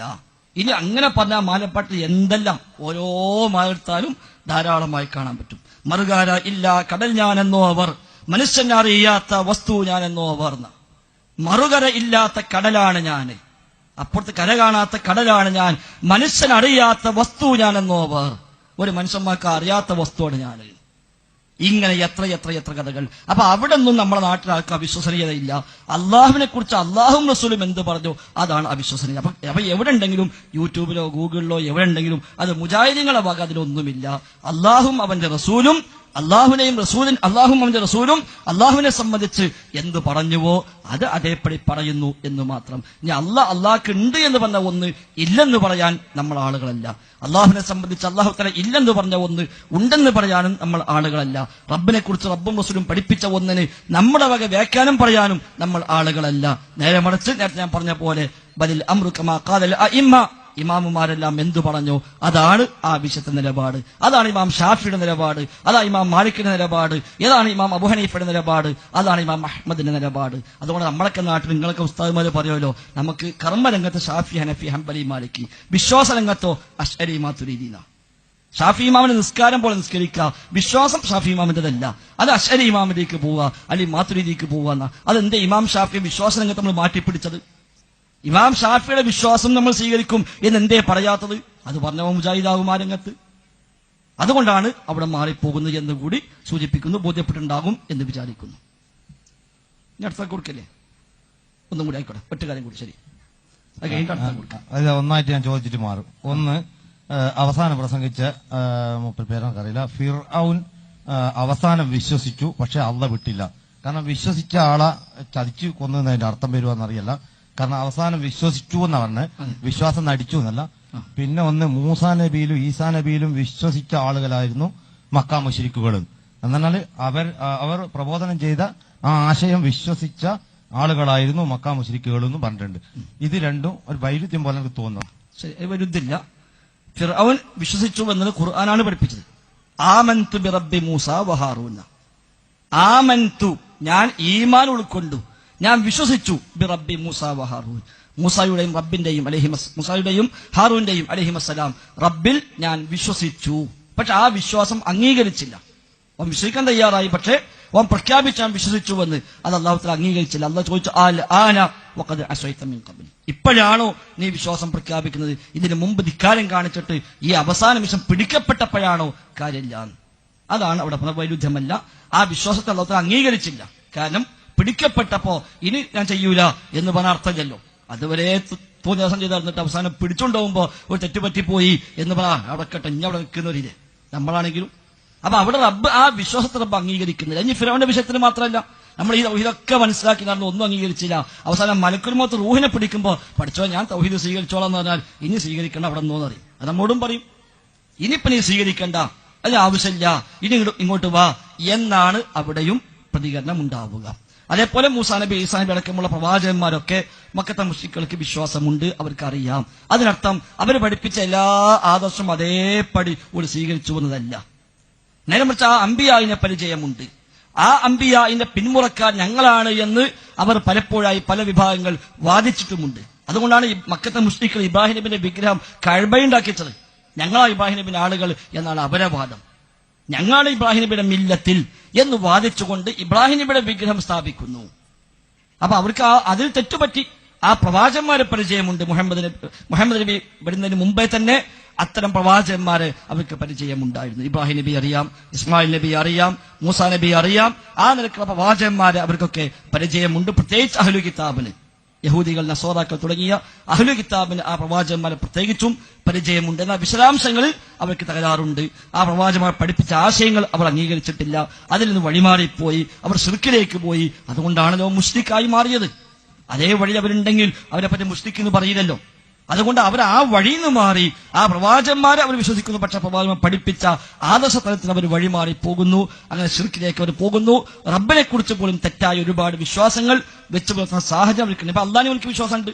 അതിനർത്ഥം അള്ളാഹിന്റെ എല്ലാ അർത്ഥത്തിലുമുള്ള എല്ലാ വിശേഷം അംഗീകരിച്ചു എന്നാണോ? അല്ല. അപ്പൊ അള്ളാഹുവിന്റെ റസൂലിന്റെ വാപ്പാക്ക് പേരെന്താ? അബ്ദുല്ലാന, അള്ളാന്റെ അടിമാൻ. ഈ പേര് ആരിട്ടതാ? നബിയിട്ട പേരല്ലല്ലോ. ഇതല്ലോ നബി ജനിക്കുന്നതിന് മുമ്പേ പിതാവ് മരിച്ചു എന്നാണല്ലോ ചരിത്രത്തിൽ കാണുന്നത്. ആ വാപ്പയുടെ പേര് അബ്ദുല്ലാ, അള്ളാഹുവിന്റെ അടിമ. അപ്പൊ ആ പേര് അള്ളാഹിന്റെ റസൂൽ നബിയായതിനു ശേഷം കൊടുത്ത പേരല്ല എന്ന് ഉറപ്പാ. അപ്പൊ അക്കാലത്ത് അള്ളാഹിന്റെ അടിമ എന്ന് പേരിടുന്ന സമ്പ്രദായം അവർക്ക് ഉണ്ടായിരുന്നു എന്നർത്ഥം. അള്ളാഹുവിന്റെ റസൂലിന് ആദ്യമായി വഹയ്യ് കിട്ടി ഹിറാ ഗുഹയിൽ നിന്ന് പേടിച്ച് വിറച്ചു പനി ബാധിച്ച് വീട്ടിൽ വന്ന് അഭയം തേടുമ്പോ ഖദീജ റളിയല്ലാഹുവിനെ പറഞ്ഞ വാക്കുണ്ട്. അന്ന് ഖദീജ ബീവി ഇസ്ലാം സ്വീകരിച്ചിട്ടില്ല, നബി ഇസ്ലാമിനെ പറ്റി പറഞ്ഞു കൊടുത്തിട്ടില്ല. ഒന്നാമത്തെ വഹയ്യ് കിട്ടി വരുന്ന വഴിയാ. അന്ന് ഖദീജ ബീവി പറഞ്ഞ വാക്ക് എന്താ അറിയോ? വല്ലാഹി ലൻ യുഖ്സീക അല്ലാഹു അബദ, അല്ലാഹുവാണ് സത്യം, അല്ലാഹ് നിങ്ങളെ കൈവിടിയൂല. അള്ളാഹു നിങ്ങളെ കൈവിടില്ല. അപ്പൊ അള്ളാഹുവിനെ അവർക്ക് അന്ന് പരിചയമുണ്ട് എന്നർത്ഥം. മക്കത്തെ മുശ്രിക്കുകളെ കവിതകൾ കാണാം. വബില്ലാത്ത വൽ ഉസ്സ വമൻ ദാന ദീനഹ വബില്ലാഹി ഇന്നല്ലാഹ മിൻഹുന്ന അക്ബറു. ലാത്തയാണ് സത്യം, ഉസ്സയാണ് സത്യം, അവയുടെ നയങ്ങളായി സ്വീകരിച്ചവരാണ് സത്യം. വബില്ലാഹി അള്ളാഹുവാണ് സത്യം. ഇന്നല്ലാഹ മിൻഹുന്ന അക്ബറു, അള്ളാഹു അവരെക്കാളെല്ലാം വലിയവനാകുന്നു. ഇനി മങ്കൂസ് കോളേജിലേക്ക് പോയി അവിടെ കാണാം അന്ന് അബ്ദുൽ മുത്തലിബ് പാടിയ പാട്ട് അൽഹംദുലില്ലാഹില്ലദീ അഅ്താനി ഹദൽ ഗുലാമ സയ്യിദൽ അർദാനി എന്ന് പറഞ്ഞുകൊണ്ട് അബ്ദുൽ മുത്തലിബ് പാടിയ പാട്ട്.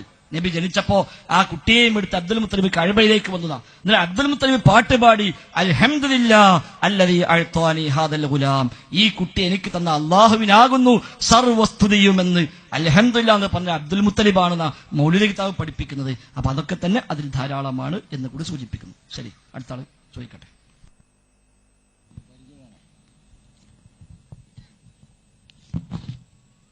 എൻ്റെ പേര് അബ്ദുൽ ലത്തീഫ്, ഇയമ്പാടാണ്. ഒരുപക്ഷെ എല്ലാവർക്കും അറിയോ? ഓക്കെ. അപ്പോ ഞാൻ നേരത്തെ ബാലുശ്ശേരിയുടെ പ്രഭാഷണം ശ്രദ്ധിക്കുകയായിരുന്നു. ഇങ്ങനെ എപിക്കാരും ഇക്കക്കാരും സമസ്തക്കാരും ഒക്കെ നല്ലോണം ഗൗരവമായിട്ട് ആലോചിക്കണം എന്ന് പറഞ്ഞുകൊണ്ടുള്ള വിഷയം. അപ്പൊ അതില് ഞാൻ നല്ല കൂടുതൽ ശ്രദ്ധ കൊടുത്തുകൊണ്ട് തന്നെ കേട്ടു. അപ്പൊ അതില് 3 കാര്യങ്ങൾ വളരെ അബദ്ധമായ നിലക്ക് മുജാഹിദ് ബാലുശ്ശേരി അതുമായിട്ട് മുമ്പോട്ട് പോവുകയാണെങ്കിൽ വിശ്വാസപരമായി വളരെ പിഴവിലാണെന്ന് ഞാൻ പഠിച്ചതനുസരിച്ച് എനിക്ക് ബോധ്യപ്പെടുന്ന രൂപത്തിലാണ് എനിക്ക് മനസ്സിലായത്. ആ 3 വിഷയം അതിലേക്ക് ഞാൻ കടക്കുന്നില്ല. ഞാൻ എന്റെ മുമ്പേ ചോദിച്ച ആ ഗഫൂറിന്റെ സുഹൃത്തിന്റെ ചോദ്യത്തിന്റെ കണ്ടിന്യൂഷനാണ്.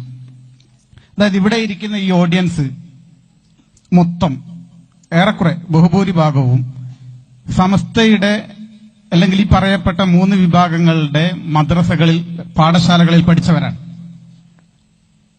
അപ്പോ നിങ്ങളുടെ ഭാഷയിൽ അവര് പുരോഹിതരാണ്, അവര് അബൂജഹലിനേക്കാളും കൂടിയ ശിർക്ക് ചെയ്തവരാണ്, അവര് മങ്കൂസ് മൗലൂദ് മാലകൾ പഠിപ്പിക്കുകയും പാടുകയും പറയുകയും ചെയ്യുന്നവരാണ്, ഉറുക്കിന്റെ ആളുകളാണ്, യാഥാസ്ഥികരാണ്, കുബൂരികളാണ്, അവരൊക്കെയാണ്. അത്തരം കുബൂരികളുടെ മദ്രസകളിൽ പാഠശാലകളിൽ പഠിച്ചവരായിരിക്കും ഒരുപക്ഷെ ഇതിലുള്ള ഭൂരിപക്ഷം ആളുകളും. അപ്പൊ അവിടെ അവര് അള്ളാഹു സുബ്ഹാനഹു വ തആലയെ പറ്റി പഠിക്കുന്ന ഒരു രീതി 20 വാജിബായ സിഫത്തും 20 മുസ്തഹീലായ സിഫത്തും ഒരു ജായിദായ സിഫത്തും, ഇത് ഞാൻ ഉൾപ്പെടെ എല്ലാവരും പഠിച്ചതാണ്. അപ്പോ അതിന്റെ ആ മീനിങ്ങിൽ തന്നെ വിശ്വസിച്ചു പോരുകയും ചെയ്യുന്നു. അപ്പൊ ഇപ്പോ മുജാഹിദുകളുടെ പല പുസ്തകങ്ങളും പല പ്രഭാഷണങ്ങളും ഇങ്ങനെ നമ്മുടെ ഈ പഠനത്തിന്റെ ഭാഗമായി പരിശോധിക്കുമ്പോൾ നേരത്തെ ഫൈസൽ മുസ്ലിയാർ പറഞ്ഞതുപോലെയല്ല എനിക്ക് ബോധ്യപ്പെട്ടത്. ഇപ്പൊ തന്നെ ഞാൻ കൃത്യമായി മനസ്സിലാക്കുന്നു, ഈ സ്റ്റേജിലുള്ള 8 ആളുകളുടെ ഒറ്റക്കൊറ്റക്ക് നിർത്തിയിട്ട് ഗഫൂറിന്റെ ഈ വിഷയം സംസാരിക്കാൻ പറഞ്ഞാൽ 8 രീതിയിൽ അള്ളാഹുവിനെ അവതരിപ്പിക്കും, യാതൊരു സംശയമില്ല. ഇപ്പൊ ഫൈസൽ മുസ്ലിയാർ എന്താ പറഞ്ഞ്? അള്ളാഹുവിന് അവയവങ്ങളില്ല എന്നാ പറഞ്ഞത്. അപ്പോ ഞാൻ എന്റെ കയ്യില് ഒരുപാട് ഉദ്ധരണികളുണ്ട് മുജാഹിദ് പ്രസ്ഥാനങ്ങളുടെ, ഈ അൽമനാർ ഉൾപ്പെടെ, പിന്നെ നമ്മുടെ പഴയ 1950കളിലുള്ള, അതേപോലെ അത്തൗഹീദ് ഉൾപ്പെടെ കുറെ ഉദ്ധരണികൾ. ഇതിൽ പല രൂപത്തിലുമാണ് അള്ളാഹുവിനെ പരിചയപ്പെടുത്തുന്നത്. ഞാൻ പറയാം, ഇപ്പൊ പറഞ്ഞല്ലോ ജഡം അവയവങ്ങൾ ഇല്ല എന്നല്ലേ ഫൈസൽ മുസ്ലിയാർ പറയുന്നത്. അള്ളാഹുവിന് ജഡം ഉണ്ടെന്ന് വിശ്വസിക്കൽ സെലഫി വിശ്വാസമാണ്. അള്ളാഹുവിന് ശരീരമുണ്ടെന്നത് സെലഫി വിശ്വാസമാണ്. ഇത് മുസ്ലിം ചിന്താ പ്രസ്ഥാനങ്ങൾ യുവത KNM പ്രസിഡന്റായിരിക്കെ മരണമടഞ്ഞ മങ്കട അബ്ദുൽ അസീസ് മൗലവി പ്രസ്ഥാനത്തെ, മുജാഹിദ് പ്രസ്ഥാനത്തെ പരിചയപ്പെടുത്തുന്നതാണിത്. സലഫി മാർഗം, അതായത് നബിയുടെയും അനുചരന്മാരുടെയും അവരുടെ പാരമ്പര്യം പിന്തുടരുന്നവരുടെയും മാർഗമാണത്. അവർ അള്ളാഹുവിന് യോജിച്ച വിധത്തിലുള്ള ശരീരവും അവയവങ്ങളും, ശ്രദ്ധിക്കണേ, ശരീരവും അവയവങ്ങളും എന്ന് അർത്ഥം കൊടുത്തുകൊണ്ടാണ് അള്ളാഹുവിനെ പരിചയപ്പെടുത്തുന്നത്. അതാണ് ഗഫൂർ ചോദിച്ചത്. ഗണപതിക്കും ശരീരമുണ്ടല്ലോ, ശ്രീരാമനും ശരീരമുണ്ടല്ലോ, യേശുക്രിസ്തുവിനും ശരീരമുണ്ടല്ലോ. അപ്പം വിളിച്ച് നിങ്ങൾ നേരത്തെ പുസ്തകത്തിൽ പരാമർശിച്ച ചോദ്യത്തിലേക്ക് വരികയാണ്, പരാമർശിച്ച ആ ആൾദൈവങ്ങളും നിങ്ങൾ ശരീരം ജഡം സങ്കല്പിക്കുന്ന നിങ്ങളുടെ എന്റെ വിശ്വാസപ്രകാരം അതിന് അള്ളാഹു എന്ന് ഞാൻ പറയില്ല, നിങ്ങളുടെ വിശ്വാസപ്രകാരമുള്ള ദൈവം. ഇപ്പൊ തന്നെ ഇവിടെ തന്നെ എനിക്ക് ഒരുപാട് വിഷയങ്ങളുണ്ട് ഇതിന്റെ. അപ്പം അത് കൃത്യമായ രൂപത്തിൽ അതൊന്നും കൂടി വിശദീകരിക്കണം. ശരി. ഇപ്പൊ നേരത്തെ പറഞ്ഞ ചന്തു സാങ്കല്പികമായിരുന്നു സംശയിച്ചാൽ കുറ്റം പറയാൻ കഴിയില്ല. ആവട്ടെ, ഏതായിരുന്നാലും ഇനിയിപ്പോ ബാക്കിൽ അടുത്തത് വേറെ ഉണ്ടാവും. അതൊക്കെ നമ്മളിപ്പോ കുറച്ചായാലും ഇങ്ങനെ കാണുന്നത്. ഒരു പക്ഷേ അല്ല, ഒരുപാട് പക്ഷേ നമ്മൾ പരിചയമുണ്ട്. ആവട്ടെ, ഏതായിരുന്നാലും മുജാഹിദ് പ്രസ്ഥാനം ഔദ്യോഗികമായി ജഡം അവയവം എന്നൊന്നും പഠിപ്പിച്ചിട്ടില്ല. നിങ്ങൾ വായിച്ചു മംഗൾ അബ്ദുൽ അസീസ് മൊഴിയാണല്ലോ, വെറുതെ മുപ്പത്തിന് പോയതന്നെ. മുപ്പര് മുജാഹിദിന് പോയതന്നെ അതുകൊണ്ട് തന്നെയാണ്. നേരത്തെ നിങ്ങൾ അൽമനാർ പറഞ്ഞല്ലോ, ഞാൻ അൽമനാർ നിങ്ങൾ എവിടെയെങ്കിലും അള്ളാഹുവിന് ജഡമെന്നോ ശരീരമെന്നോ അവയവെന്നോ നിങ്ങൾ വായിച്ചോളി. നിങ്ങളെ കൈയുള്ള അൽമനാറുണ്ടെന്നറിയോ? അവയുണ്ട് വിശ്വസിച്ച കാഫിറാവും എന്നുള്ളത്. നിങ്ങളെ കയ്യിൽ പിടിച്ചതിൽ അൽമനാറിന്റെ കോപ്പി ഉണ്ടെങ്കിൽ 952 അൽമനാർ നിങ്ങൾ എല്ലായിടത്തും കൊണ്ടുവരല്ലേ. അതിലുള്ളത് എന്താ? അവയവം ഉണ്ട് എന്ന് വിശ്വസിച്ചാവാൻ കാഫിറാണ് എന്നാ. അത് പഠിപ്പിച്ച് മുജാഹിദീങ്ങളാണ്. അപ്പൊ അള്ളാഹ്ക്ക് ശരീരം ഉണ്ടെന്നോ ജഡ ഉണ്ടെന്നോ അവയവം ഉണ്ടെന്നോ മുജാഹിദ് പ്രസ്ഥാനം എവിടെയും ഔദ്യോഗികമായി പഠിപ്പിച്ചിട്ടില്ല. പിന്നെ ഇങ്ങനെ തെറിച്ചു പോയ ചില മനുഷ്യന്മാര് പലയിടത്തും എഴുതിയിട്ടുണ്ടാവും. പിന്നെ ഞങ്ങൾക്ക് ഉത്തരവാദിത്തം. അത് ഞാൻ നേരത്തെ പറഞ്ഞത്, ഏതെങ്കിലും വ്യക്തികൾ എവിടെയും പറഞ്ഞിട്ടുണ്ടെങ്കിൽ ഞങ്ങൾക്ക് ഉത്തരവാദിത്തമില്ല. നേരത്തെ പറഞ്ഞല്ലോ, ആ വാദം ശരിയുമല്ല. ഞാൻ തന്നെ ഫുള്ള് വായിച്ചു നോക്കിയാൽ അറിയാം, നേരത്തെ കന്തു പറഞ്ഞ പോലെ ആണോ നമുക്ക് അറിയില്ല. ഏതാണെങ്കിലും ഈ അങ്ങനെ ഒരാൾ പറഞ്ഞു മുജാഹിദ് പ്രസ്ഥാനം ഔദ്യോഗികമായി എവിടെയും, അവിടെ ഔദ്യോഗിക പ്രസിദ്ധീകരണങ്ങളിലോ ഖുർആൻ പരിഭാഷകളിലോ എവിടെയും അവയവമുണ്ട് എന്നോ ജഡമുണ്ട് എന്നോ ശരീരമുണ്ട് എന്നോ പഠിപ്പിച്ചിട്ടില്ല. അങ്ങനെ വിശ്വസിക്കാൻ പാടില്ല എന്ന് പഠിപ്പിച്ചവരാണ് മുജാഹിദ് പ്രസ്ഥാനം. എന്നാൽ അള്ളാഹുവിന്റെ കൈ എന്ന പ്രയോഗമുണ്ടാകും, അവന്റെ മുഖം എന്ന പ്രയോഗമുണ്ടാകും, അവന്റെ ഇറക്കം എന്ന പ്രയോഗമുണ്ടാകും, അവന്റെ ഇസ്തിവാ എന്ന പ്രയോഗമുണ്ടാകും, അവന്റെ അഴിന് കണ്ണ് എന്ന പ്രയോഗമുണ്ടാകും. എന്തുകൊണ്ട്? അതൊക്കെ പ്രമാണങ്ങൾ വന്നതാണ്.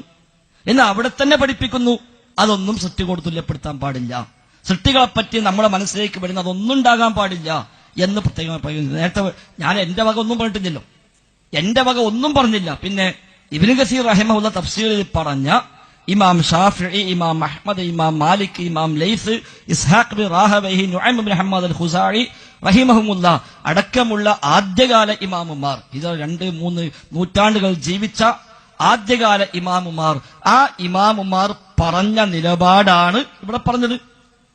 അതാണ് മുജാഹിദ് പ്രസ്ഥാനം നിലപാടായി സ്വീകരിച്ചത്. അതിനപ്പുറത്ത് ജഡമുണ്ടെന്നോ ശരീരമുണ്ടെന്നോ അതൊന്നും അതൊക്കെ പറഞ്ഞു ഒപ്പിക്കാൻ വേണ്ടി നിങ്ങൾ കുറെ ആമുഖം പറഞ്ഞല്ലോ. അതൊക്കെ അവനാൻ സ്വയം ആലോചിക്കാൻ നല്ലതാണെന്നും കൂടി പറഞ്ഞാണ്. ഇതിപ്പം സമസ്തന്റെ ആളുകളെ ഇളക്കാനും ഓലെ ചൂടാക്കാനൊക്കെ ആളുകൾ ഉദ്ദേശിച്ചിട്ടുണ്ടാവുക. അവിടുന്നൊക്കെ ഇപ്പൊ സമസ്തക്കാർ വിട്ടിട്ടുണ്ട്. ഇപ്പൊ സമസ്തക്കാർ അവിടെ ഒന്നും അല്ല. നിങ്ങളിപ്പോ അവിടുന്നൊക്കെ കുറച്ച് ബാക്കിലാണ് മനസ്സിലാണ്. ഇപ്പൊ അങ്ങനെയൊക്കെ ഇളകുന്ന കാലം കഴിഞ്ഞ് മനുഷ്യന്മാരിപ്പോ എല്ലാം കേൾക്കണ്ടേ. ആളുകൾ പഠിക്കുക, ആളുകൾക്ക് ഇപ്പൊ സ്വർഗത്ത് പോകണം. നിങ്ങൾക്കറിയോ, എന്റെ തൊട്ടടുത്ത നാട്ടിൽ ഒരാൾ ആചാര്യം മുജാഹിദായി കാന്തപുര ഉസ്താദിന്റെ പ്രധാനപ്പെട്ട ആളാണ്. എപ്പോഴും അയാള് ഇതിന്റെ വീട്ടിൽ ഈ AP ഉസ്താദ് വരുന്ന ആളെ പേരോട് അലവി സക്കാഫി ഒക്കെ വന്ന് ധാരാളമായ അയാളെ പിഴിഞ്ഞു കൊണ്ടുപോകണ മനുഷ്യ. ഇയാളെ മുജാഹിദായപ്പോ അവിടെ പള്ളിക്കിലെ ഒരു മുസ്ലിയാർ ഇയാളെ വീട്ടിൽ വന്ന് ഇയാളെ നന്നാക്കാൻ വേണ്ടി വന്ന് ഞാൻ ആചാര്യം എന്റെ പെങ്ങൾ മുജാഹിദായി എന്ന് പറഞ്ഞു കേട്ടു. എന്താ ഇപ്പൊ സംഗതി വെച്ച്? അപ്പൊ ഇദ്ദേഹം പറഞ്ഞു, ഒന്നല്ല, എനിക്ക് സ്വർഗത്ത് പോകണം, വേറെ പണിയൊന്നുമില്ല, ഞാൻ മുജാഹിദൊന്നും ആയിട്ടില്ല, എനിക്ക് സ്വർഗത്ത് പോകണം, ഞാൻ അതിന്റെ വഴി തെരഞ്ഞെടുക്കുകയാണ്. അപ്പൊ എനിക്ക് മനസ്സിലായി ഈ 10-55 കൊല്ലം ഞാൻ നടന്ന വഴി ശരിയല്ല. അതുകൊണ്ട് നിങ്ങൾ കഴിഞ്ഞ ദിവസം നിങ്ങൾ ഇവിടെ ഇരുന്നിട്ട് എനിക്ക് ആത്മാർത്ഥമായി സ്വർഗത്തുക്കുള്ള വഴി പറഞ്ഞ് ഞാൻ സ്വീകരിച്ചോളാം, എനിക്കൊരു പ്രശ്നമില്ല, എനിക്ക് വേറെ ഒരു അജണ്ടയുമില്ല, എനിക്ക് സ്വർഗത്തേക്കെത്താനുള്ള വഴി നിങ്ങൾ പറഞ്ഞെന്നാൽ ഞാൻ സ്വീകരിക്കും. എനിക്കത് മാത്രമേ ആവശ്യമുള്ളൂ. 10-55 വയസ്സായി, ഇനി എനിക്ക് ഇങ്ങനെ പറ്റൂല, അവിടെ എനിക്ക് സ്വർഗത്ത് പോയേ പറ്റൂ, ഞാൻ തെരഞ്ഞെടുക്കുകയാണ്. ആ ഉസ്താദിന്റെ കണ്ണ് തള്ളിപ്പോയി. മൂപ്പര് പറഞ്ഞു, ആചാര്യ എനിക്കും ആവശ്യമില്ല, നിങ്ങൾ ദോരിക്കാനിട്ട് മൂപ്പര് പോയി. ആ നിഷ്കളങ്കമായ ആ പറച്ചിലുണ്ടല്ലോ, ഈ മോദര് ബേജാറായി. ഇനിയിപ്പോ അയാളുടെ എങ്ങനെ ബാത്തിൽ പറഞ്ഞു കൊടുക്കാണ്?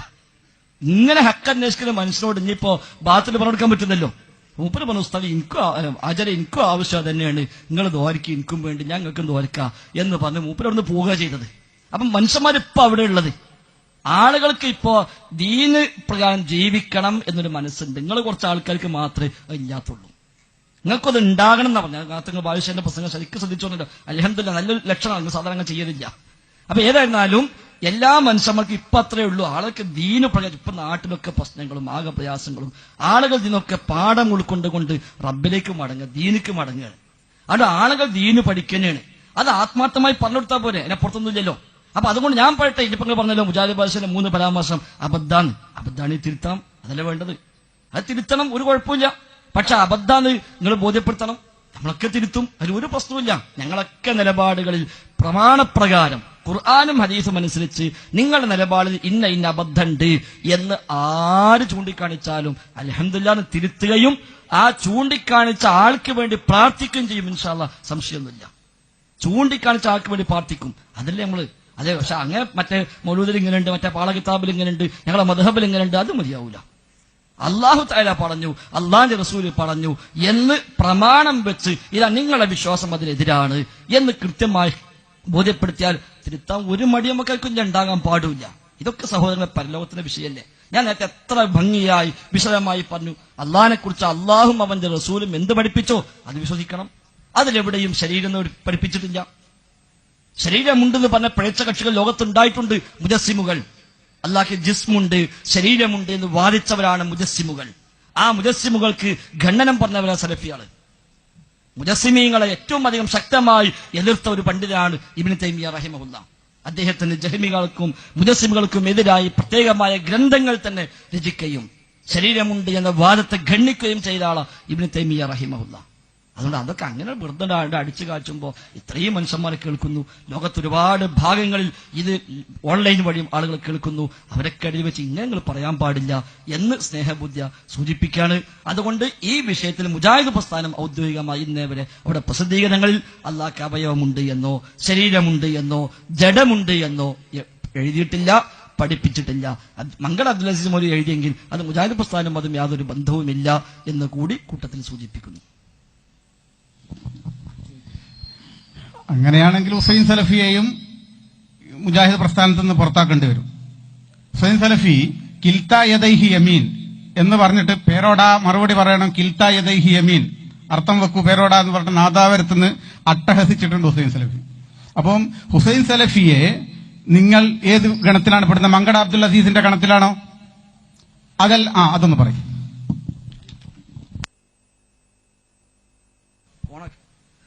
അത് ഇനിയും പറയും, എപ്പോഴും പറഞ്ഞില്ലേ, അത് ഇപ്പോഴും പറഞ്ഞു. അവിടെ നിങ്ങൾക്ക് പഴിച്ചത് ഞാൻ ഇപ്പോഴും പറഞ്ഞില്ലേ, എതുന്നുണ്ട് ശരീരം എന്നില്ല അവയൊന്നില്ല. നിങ്ങൾക്ക് അവിടെ വെച്ചത് കിൽത്തായലഹിയമീൻ. ഇപ്പൊ ആ കൈയുണ്ട് അംശമില്ലല്ലോ. കിൽത്തായലഹിയമീൻ അള്ളാഹു റസൂൽ പഠിപ്പിച്ച ഹുസൈൻ സലഫി പറഞ്ഞതല്ല.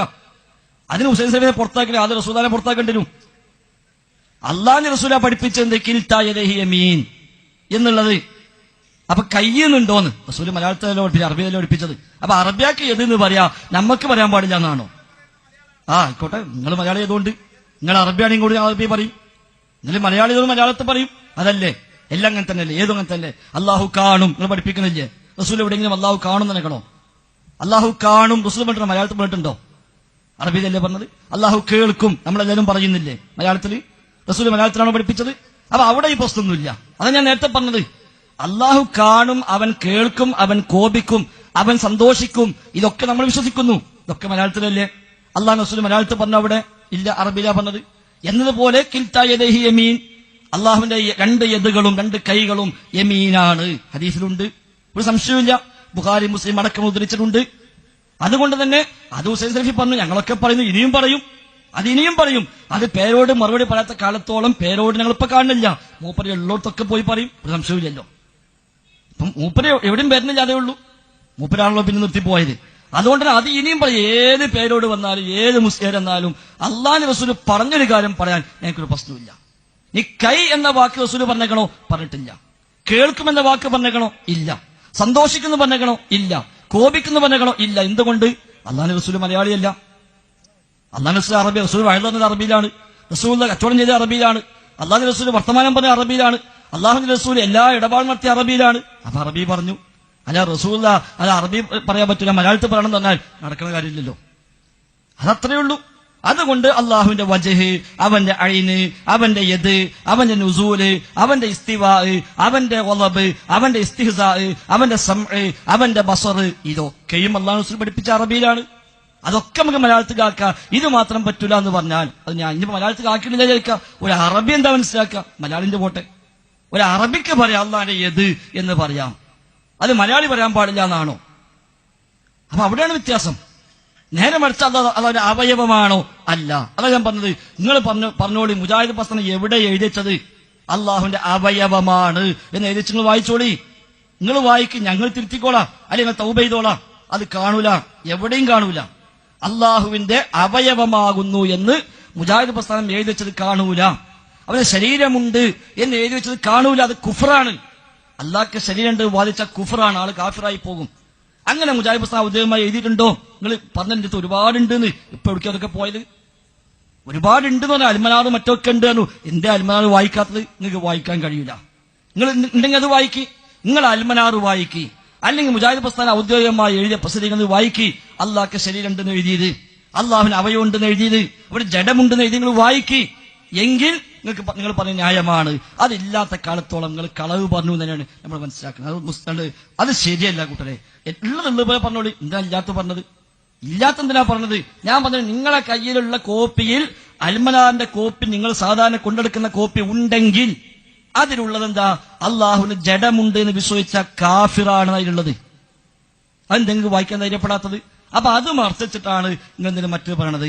അതുകൊണ്ട് തന്നെ അള്ളാഹുവിന്റെ കൈ എന്നുണ്ടാകും, മുഖം എന്നുണ്ടാകും, അവൻ ചിരിക്കുമെന്നുണ്ടാകും, അവൻ സന്തോഷിക്കുമെന്നുണ്ടാകും, അവൻ കോപിക്കുമെന്നുണ്ടാകും, അവൻ കാണും എന്നുണ്ടാകും, അവൻ കേൾക്കുമെന്നുണ്ടാകും, അവൻ ഇറങ്ങും എന്നുണ്ടാകും.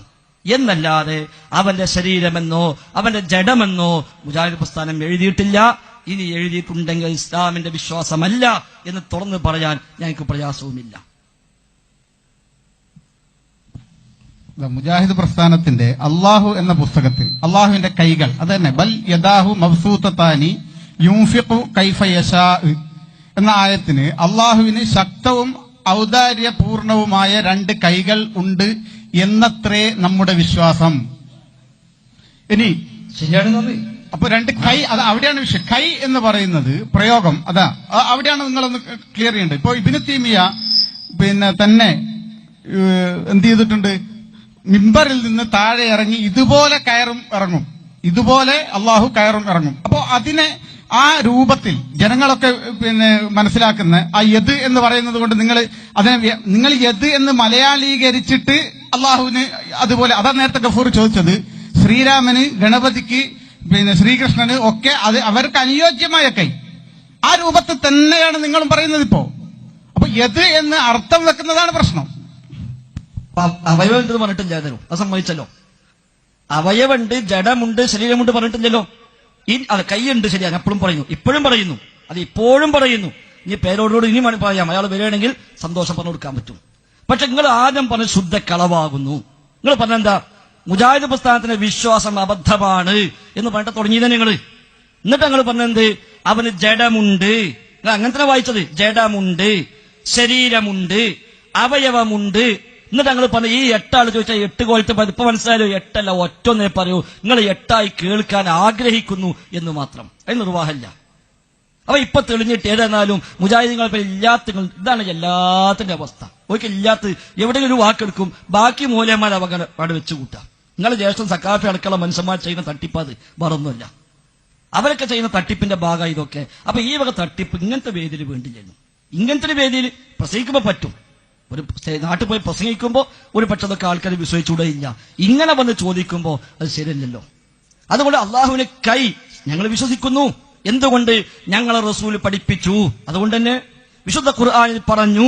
അതുകൊണ്ട് തന്നെയാണ് വിശുദ്ധ ഖുർആനിൽ പറഞ്ഞു. ബാക്കിയൊക്കെ നമുക്ക് അർത്ഥം വെക്കാം, ഇത് മാത്രം അർത്ഥം വെക്കാൻ പാടില്ല എന്നാണോ? അത് ഇവിടുന്ന് കിട്ടി. ബാക്കി എല്ലാം അർത്ഥം വെക്കുക. അതല്ലേ പറഞ്ഞ അള്ളാഹു കോപിക്കും, നിങ്ങളും അർത്ഥം വെക്കുന്നില്ലേ? അള്ളാഹുവിന്റെ കോപം ലഭിച്ചവരുടെ മാർഗത്ത് റബ്ബേ നീ ഞങ്ങളെ ചെറുക്കല്ല, ഓയിൽ മഖ്ലൂബി അലൈഹിം. ഫാത്തിഹയ്ക്ക് അർത്ഥം വെച്ചപ്പോ ഖുർആൻ പരിഭാഷയിൽ സുന്നി പണ്ഡിതന്മാർ എന്താ എഴുതിയത്? അതിനൊക്കെ അർത്ഥം വെക്കുക. അള്ളാഹിന്റെ കോപം എങ്ങനെ നമ്മൾ വ്യാഖ്യാനിക്കുക? നമ്മൾ വ്യാഖ്യാനിക്കാൻ പാടില്ല. പിന്നെ അള്ളാഹിനോട് യോജിക്കുന്ന ഒരു വിശേഷണമാണ്, എങ്ങനെ നമുക്കറിയില്ല. അള്ളാഹു സന്തോഷിക്കും, എങ്ങനെ നമുക്കറിയില്ല. അള്ളാഹു കാണും, എങ്ങനെ നമുക്കറിയില്ല. അള്ളാഹു കേൾക്കും, എങ്ങനെ നമുക്കറിയില്ല. എന്നതുപോലെ തന്നെ അള്ളാഹുവിന്റെ കൈയും എങ്ങനെ നമുക്കറിയില്ല. എന്നാ അവയവമാണോ? അല്ല. ശരീരമാണോ? അല്ല. ജഡമാണോ? അല്ല. അങ്ങനെ ശരീരമെന്നോ ജഡമെന്നോ പറഞ്ഞ ഓൻ കാഫിറാണ്, ഓൻ മുജാഹിദല്ല, ഓൻ മുജാഹിദല്ല, ഓ ഇസ്ലാമിന് പുറത്താണ്. അതുകൊണ്ട് ആ ഇല്ലാത്ത വാദം മുജാഹിദിനെ വെച്ച് കെട്ടരുത്. ഞാൻ പറഞ്ഞു, ഇബ്നു തൈമിയ്യ മുജസ്സിമുകൾക്കെതിരെ, മുഷബ്ബിഹുകൾക്കെതിരെ, മുഅത്തിലുകൾക്കെതിരെ, ജഹ്മികൾക്കെതിരെ ശക്തമായി ഖണ്ഡനം പറഞ്ഞ് കിതാബ് എഴുതിയ മനുഷ്യനാ ഇബ്നു തൈമിയ്യ. നിങ്ങൾ എന്താ അദ്ദേഹത്തെ പറ്റി മനസ്സിലാക്കിയത്? അദ്ദേഹം മെമ്പർ ഞാൻ ഇറങ്ങണ പോലെ ഇറങ്ങുന്നു പറഞ്ഞ പച്ചപ്പോൾ നിങ്ങളെപ്പോലത്തെ മൂന്നിന് പണ്ട് എഴുതിച്ചു എന്നല്ലാതെ വേറൊന്നുമില്ല. വേറൊന്നുമില്ല. ഇബ്നു ബത്തൂത്ത എന്ന് പറയുന്ന സഞ്ചാരി അയാളുടെ ഒരു യാത്ര വീടുന്ന കിതാബ് എഴുതിയപ്പോ അതിന് പൊള്ള എഴുതിച്ചു എന്നല്ലാതെ വേറൊന്നുമില്ല. അതിനപ്പുറത്ത് വേറെ അവലംബമല്ലല്ലോ. ഇബ്നു തൈമിയുടെ കിതാബിൽ എവിടെയും പറഞ്ഞിട്ടുണ്ടോ? ഇബ്നു തൈമിയുടെ കിതാബിൽ എവിടെയെങ്കിലും ഞാൻ മിമ്പറിൽ നിന്ന് ഇറങ്ങുന്ന പോലെ റബ്ബ് ഇറങ്ങും ഇതിൽ എഴുതിച്ചിട്ടുണ്ടോ? നിങ്ങൾ കാണിച്ചോളി. ഇബ്നു തൈമിയുടെ കൂടെ സന്തത സഹചാരിയായി ഏകദേശം 10-22 കൊല്ലം ഒപ്പം നടന്ന ആളാ ഇബ്നു ഖയ്യിം റഹിമഹുല്ല. ആ ഇബ്നു തൈമിയുടെ ഒട്ടുമിക്ക ഗ്രന്ഥങ്ങളെയും നമുക്ക് പരിചയപ്പെടുത്തി തരുന്ന അദ്ദേഹത്തിന്റെ ശിഷ്യന്മാരിൽ പ്രഗത്ഭനായ ഇബ്നു ഖയ്യിം റഹിമഹുല്ല. ആ ഇബ്നു ഖയ്യിം എവിടെയെങ്കിലും പറഞ്ഞോ ഷെയ്ഖ് ഇങ്ങനെ പഠിപ്പിച്ചു? ഇല്ല.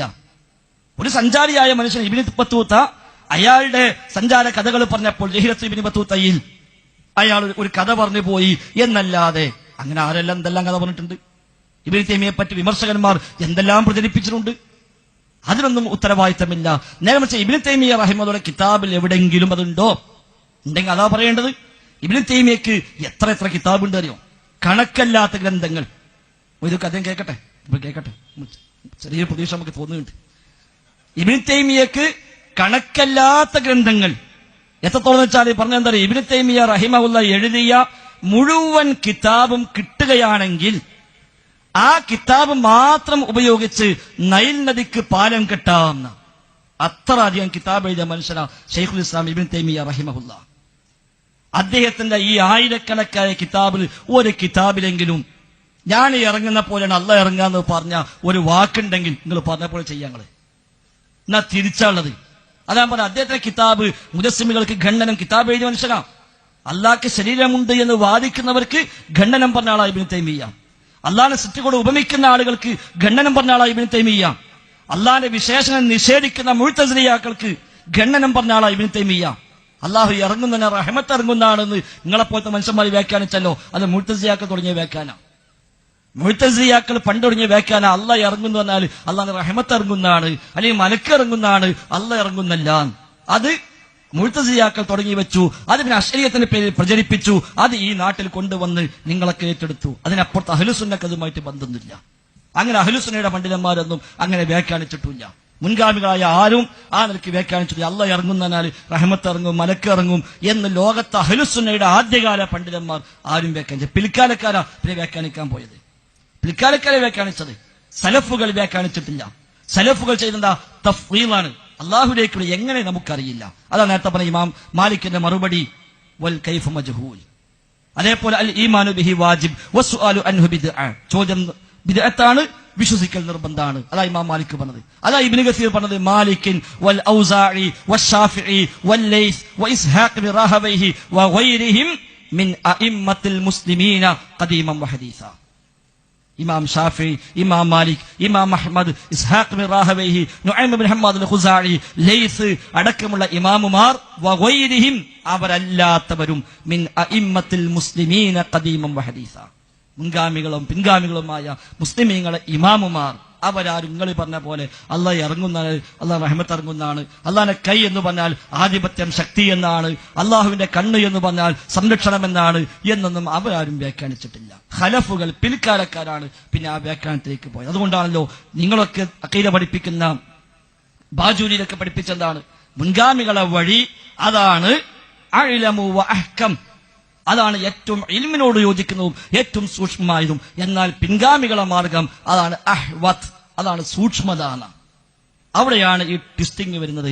അതുകൊണ്ട് ഞാൻ ആവർത്തിച്ചു പറയുന്നു, മുജാഹിദ് പ്രസ്ഥാനം എവിടെയും അള്ളാഹുവിന് അവയവമുണ്ടെന്നോ അവന് ശരീരമുണ്ടെന്നോ അവന് ജഡമുണ്ടെന്നോ പഠിപ്പിച്ചിട്ടേ ഇല്ല. ഒരുപാട് സ്ഥലങ്ങളിലായി മുസ്ലിയാക്കന്മാർ ഇത് പറഞ്ഞ് പരിഹസിക്കുന്നു. അതുകൊണ്ട് ഞാൻ സമയം ചെലവഴിക്കുന്നത്. ഒരുപാട് സ്ഥലത്ത് മുസ്ലിയാക്കന്മാർ മുജാഹിദീങ്ങൾ അല്ലാഹ് എന്ന് പറഞ്ഞിട്ട് കുറെ സ്ഥലത്ത് അവർ പരിഹസിക്കാറുണ്ട്. അള്ളാഹും അള്ളാഹിന്റെ റസൂലും അള്ളാഹുവിനെ കുറിച്ച് എന്തു പഠിപ്പിച്ചുവോ അത് മാത്രമേ മുജാഹിദ് പ്രസ്ഥാനം പറഞ്ഞിട്ടുള്ളൂ. അതിനപ്പുറമൊന്നും പറഞ്ഞിട്ടില്ല. അള്ളാഹും റസൂലും പഠിപ്പിച്ച അറബിയിലാണ്. അത് മുജാഹിദുകൾ മലയാളത്തിൽ പഠിപ്പിച്ചു കൊടുത്തിട്ടുണ്ട്. അത് എല്ലാ ഹദീസും അങ്ങനത്തെ മാത്രമല്ലോ, എല്ലാ ഹദീസും ഏത് ഹദീസും അങ്ങനെ തന്നെയല്ലോ.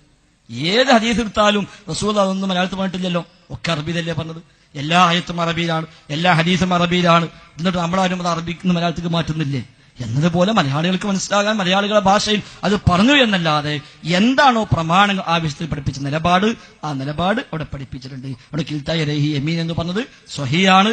ഇമാം ബുഖാരി മുസ്ലിം അടക്കം ഉദ്ധരിച്ച റിപ്പോർട്ടുകളിൽ വന്ന പരാമർശമാണ്. അത് അംഗീകരിക്കാൻ ഒരു പ്രയാസവും നമുക്കാർക്കും ഇല്ല എന്ന് കൂടി സൂചിപ്പിക്കുന്നു. ഇനി അടുത്ത കുറിക്ക് ഉമർ ഫൈസിക്ക് ചെറിയൊരു കാര്യങ്ങൾക്ക് പറഞ്ഞു തരേണ്ടതാണ്.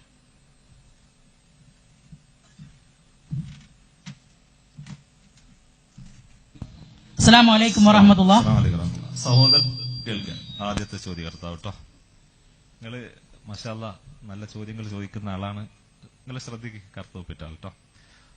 ഞങ്ങള് ഫൈസൽ മുസ്ലിയാർ യദ് എന്ന് പറഞ്ഞപ്പോ നമ്മുടെ സഹോദരന് വളരെ പ്രയാസം തോന്നി. സ്വാഭാവികമായിട്ടും ഓരോ മേഖലയിലൂടെ പഠിച്ചു വരുന്ന ആളുകൾക്ക് ഉണ്ടാവും.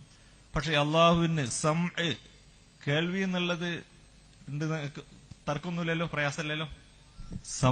എന്ന് അള്ളാഹുവിന് പറയുന്നതിന് പ്രയാസമല്ലല്ലോ. കേൾവി എന്ന് പറയുന്നത് കുഴപ്പമൊന്നുമില്ലല്ലോ. ഓക്കെ അല്ലേ? അള്ളാഹുവിനെ പറ്റി എന്ന സിഫത്ത് അള്ളാഹ്ക്കുണ്ട്, അതിന്റെ അർത്ഥം കേൾക്കുന്നവെന്നാണ് അർത്ഥം എന്നല്ലേ? ഓക്കെ അല്ലേ? ശരി. പള്ളി ദർസിലൊക്കെ നമ്മൾ ഷറുല്ലക്കായത് പഠിച്ചിട്ടുണ്ടാവും. നിങ്ങൾ ശ്രദ്ധപ്പെട്ടിക്കണോന്നറിയില്ല. ഷറുല്ലക്കായത് നിങ്ങൾ പഠിച്ചിട്ടുണ്ടാവുമല്ലോ അല്ലേ? അല്ല, നിങ്ങൾ ഓക്കെ അറിഞ്ഞാൽ മതി. ഓക്കെ, ശരി. ഞാൻ വായിച്ചു തരാം. എന്ന് പറഞ്ഞാൽ എന്താ അറിയോ? യദ് എന്ന് പറഞ്ഞപ്പോ കൈ എന്നർത്ഥം വെച്ചപ്പോ സ്വാഭാവിക പ്രയാസം ഉണ്ടായി. നിങ്ങളുടെ അനുഭവം കഴിഞ്ഞ കാലം അങ്ങനെ ആയതുകൊണ്ടാണ്. എന്ന് പറഞ്ഞപ്പോ കേൾവി എന്ന് പറയുമ്പോൾ നിങ്ങൾക്ക് പ്രയാസം ഉണ്ടായിട്ടില്ല. എന്നാ എന്ന് പറഞ്ഞാൽ പള്ളി ദർസ് നമ്മൾ പഠിച്ചത് വഹിയ കൂവത്തും മൂദാഴത്തും ഫിൽ അസ്വബിൽ മഫ്റൂഷ് ഫി മുഖഅരി സിമാഹ്. നമ്മുടെ ഇതിന്റെ ഉള്ളിലുള്ള ഒരു പാടയുണ്ട്, ആ പാടയിൽ സൂക്ഷിക്കപ്പെട്ട ഒരു കഴിവാണ്. തുതിരിക്കു ബിഹൽ അസ്വാദ്. അതുകൊണ്ട് എന്ത് ചെയ്യും?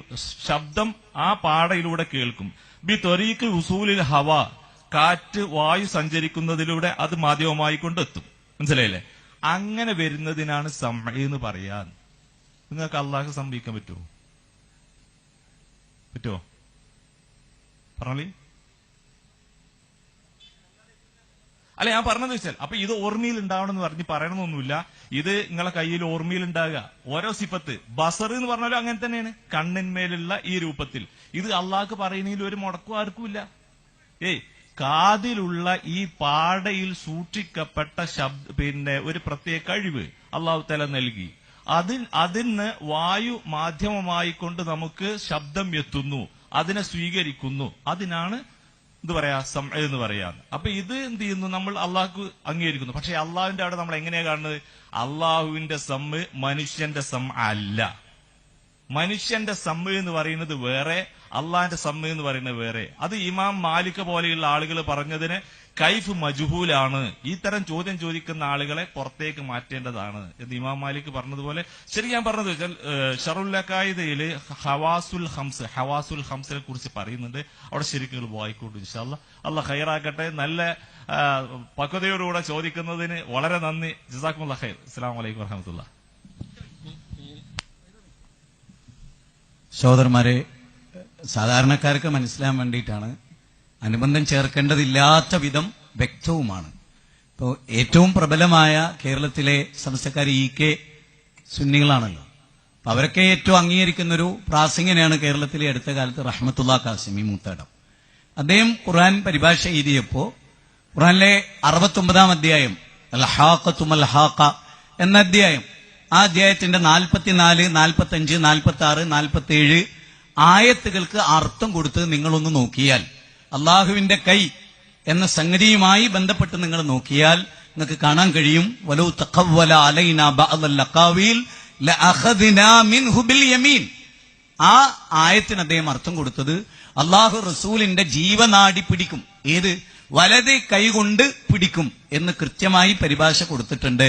ഈ പറഞ്ഞ പോലെ. അപ്പൊ അതായത് ഏറ്റവും സമസ്തക്കാരുടെ ഏറ്റവും പ്രഗത്ഭനായ ഒരു പ്രാസംഗികൻ അദ്ദേഹം പരിഭാഷ എഴുതിയപ്പോഴും കൊടുത്ത് അതിലപ്പുറത്തൊന്നും നമ്മൾ അതിനെ സംബന്ധിച്ച് പറഞ്ഞിട്ടില്ല.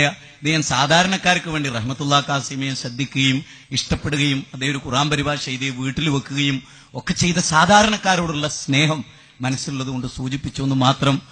അള്ളാഹു നമുക്ക് കൂടുതൽ ഉൾക്കാഴ്ച നൽകുമാറാകട്ടെ. അബ്ദുസലാം വിലാദപുരം.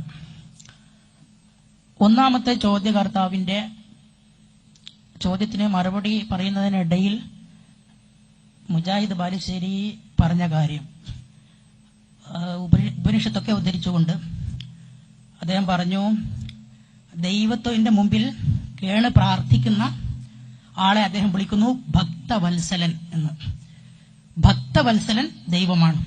അതൊരിക്കലും പ്രാർത്ഥിക്കുന്ന ആളെ കുറിച്ച് ഒരു ഉപനിഷത്തും പറയൂല, ഒരു ഹിന്ദുക്കളും പറയൂല, ലോകത്ത് കോമൺ സെൻസ് ഉള്ള ആരും പറയൂല. ഭക്തനാണ്, പ്രാർത്ഥിക്കുന്ന ആള്. ദൈവമാണ് ഭക്തവത്സലൻ. ദൈവം, അള്ളാഹു, ഈശ്വരൻ, ഹുദ, ഖുദ, ഏൽ എന്നൊക്കെ പറയുന്ന യാഹ്വേ, ദൈവമാണ് ആര്? ഭക്തവത്സലൻ. ഇനി മറ്റൊരു വിഷയം, പിന്നെ നമ്മുടെ മുഖാമുഖം തുടങ്ങുന്നതിന് മുമ്പ് പ്രസംഗിച്ച ആള് എന്ത് പറഞ്ഞു? അദ്ദേഹം പറഞ്ഞു കാര്യകാരണ ബന്ധങ്ങൾക്കപ്പുറത്തുള്ള സഹായം എന്ന് പറഞ്ഞിട്ട് അത് പേർത്തും പറയുന്നുണ്ട്. ഒരുപാട് സമയം അദ്ദേഹം എടുത്തു, ഒരുപാട് കവർന്നിട്ട് നമുക്ക് നമ്മുടെ മുഖാമുഖത്തിന്റെ സമയമൊക്കെ അദ്ദേഹം കവർന്നു. അദ്ദേഹം എത്ര അങ്ങനെ പേർത്തും പറഞ്ഞിട്ടും എന്താണ് കാര്യം, ഇഫക്റ്റ് എന്താണ്, കാരണം, കോസ് എന്താണ് എന്ന് അദ്ദേഹം വിശദീകരിക്കുന്നില്ല. അത് വിശദീകരിക്കണമായിരുന്നു. അതുപോലെ തന്നെ ഈ കാര്യകാരണ ബന്ധം എന്ന് പറയുമ്പോൾ കാര്യം എന്താണ്, കാരണം എന്താണെന്ന് വിശദീകരിക്കണം. കാര്യകാരണ ബന്ധം അത് വിശദീകരിക്കേണ്ടതാണ്. പിന്നെ നമ്മൾ പൗരസ്ത്യ രാജ്യത്ത് ഉള്ള ഒരാള്, അഹിതകരമായിട്ട് തോന്നുന്നു, അപ്പോ പൗരസ്ത്യ രാജ്യത്തുള്ള ഒരാള് പാശ്ചാത്യ രാജ്യത്തുള്ള ഒരാളോട് മൊബൈൽ ഫോൺ എന്ന് പറയുന്ന ഒരു കുന്ത്രാണ്ട ഉപയോഗിച്ചുകൊണ്ട് സഹായം തേടുന്നുണ്ട് ഇന്ന്. അങ്ങനെ സഹായം ലഭിക്കുന്നുണ്ട്. അപ്പൊ അത്രയും ദൂരെയുള്ള ആളോട് അങ്ങനെ സഹായം ചോദിക്കുന്നു. അതിന്റെ കാര്യകാരണ ബന്ധം നിങ്ങൾ വിശദീകരിക്കേണ്ടതാണ്. ആ കാര്യകാരണ ചോദ്യം കഴിഞ്ഞിട്ടില്ല. എന്റെ പ്രധാന ചോദ്യമൊക്കെ ഇതിലേക്ക് ഇവിടെ വരുന്നുണ്ട്. അല്ല, ഉണ്ട്, ഞാൻ പറഞ്ഞോട്ടെ. അപ്പൊ ചോദ്യത്തിലേക്ക് വന്നിട്ടില്ല, ചോദ്യം ഇതിലാണ്. അപ്പൊ ഓക്കെ.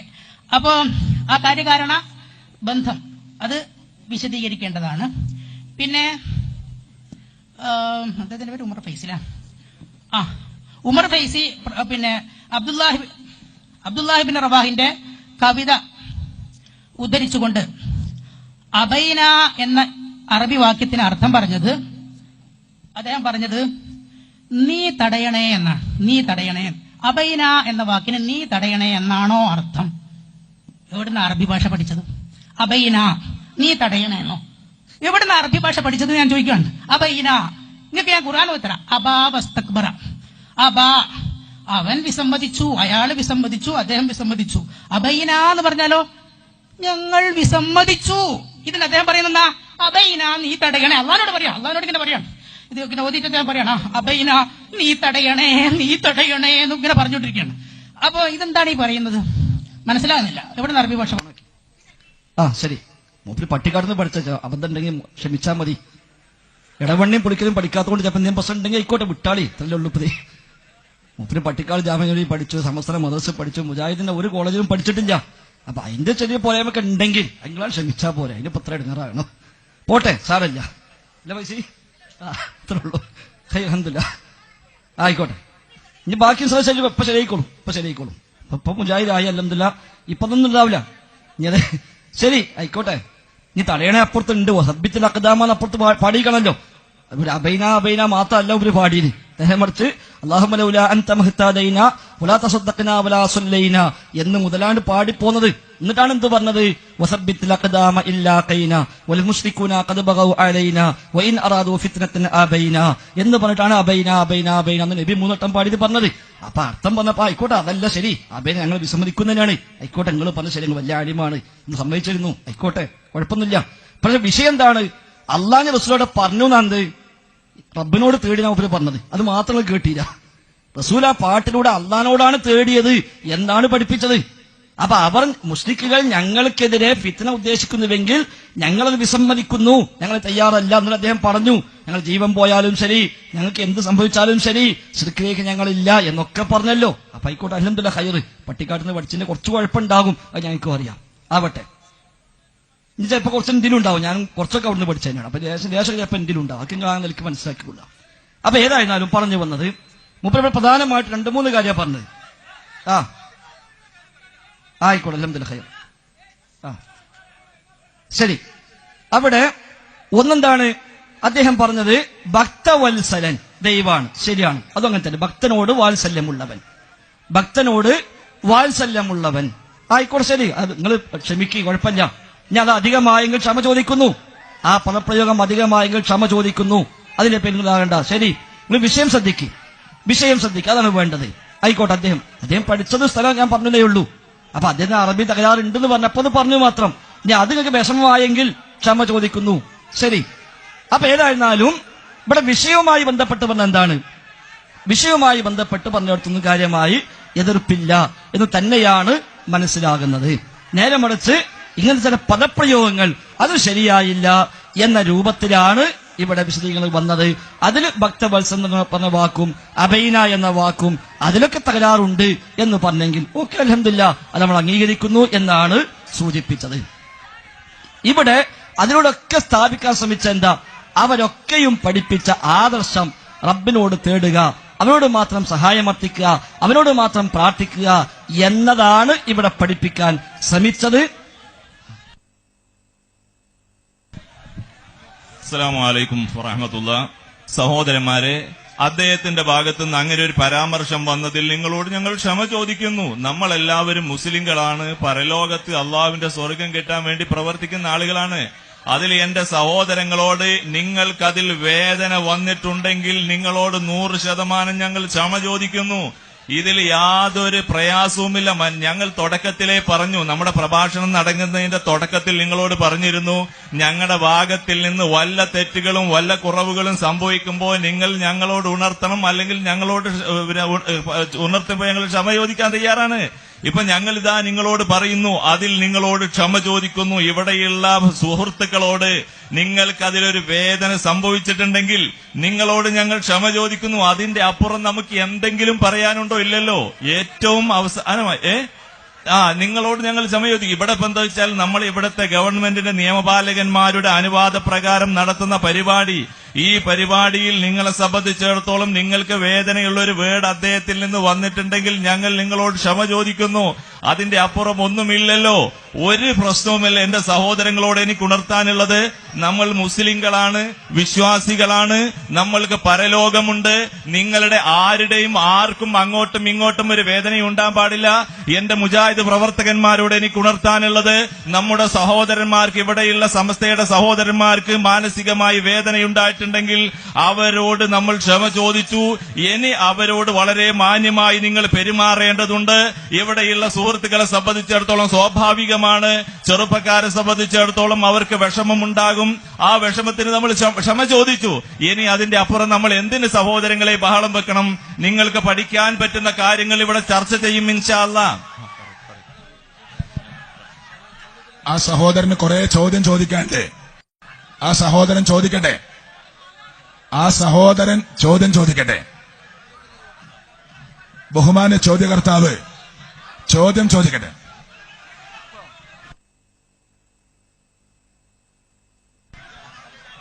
സഹോദരങ്ങളെ, ഒരു കാര്യം മാപ്പ് പറഞ്ഞാൽ അത് വിട്ടുവീഴ്ച ചെയ്തു കൊടുക്കേണ്ട മനുഷ്യരുടെ ബാധ്യതയാണല്ലോ. അള്ളാഹുവിനോട് ഒരു തെറ്റ് ചെയ്താൽ നമ്മൾ അള്ളാഹിനോട് പൊറുക്കലിനെ തേടി അള്ള പുറത്തു തരണം നമ്മൾ ആഗ്രഹിക്കുന്നു. മനുഷ്യരോടൊരു തെറ്റ് സംഭവിച്ചാൽ അത് മനുഷ്യരോട് പറയണം. അതാണല്ലോ തൗബയുടെ നിബന്ധന. അത് നമ്മളിവിടെ പറഞ്ഞു.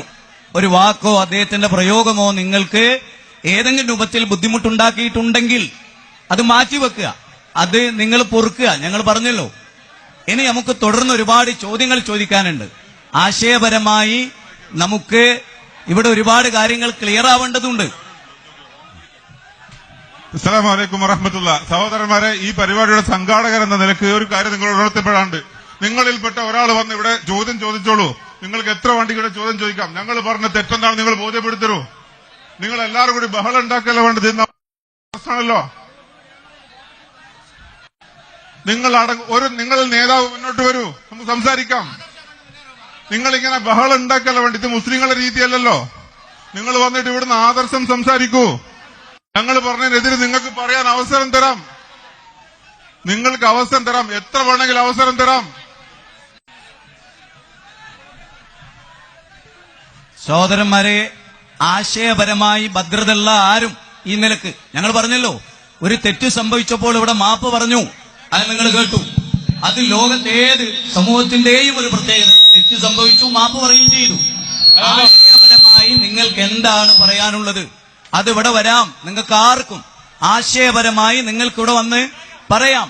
വലാ തസ്തവിൽ ഹസനതു വലസ്സയ്യിഅ. മുജാഹിദുകളായ കസേരയിൽ ഇരുന്നവരെല്ലാം കസേരയിൽ ഇരിക്കും.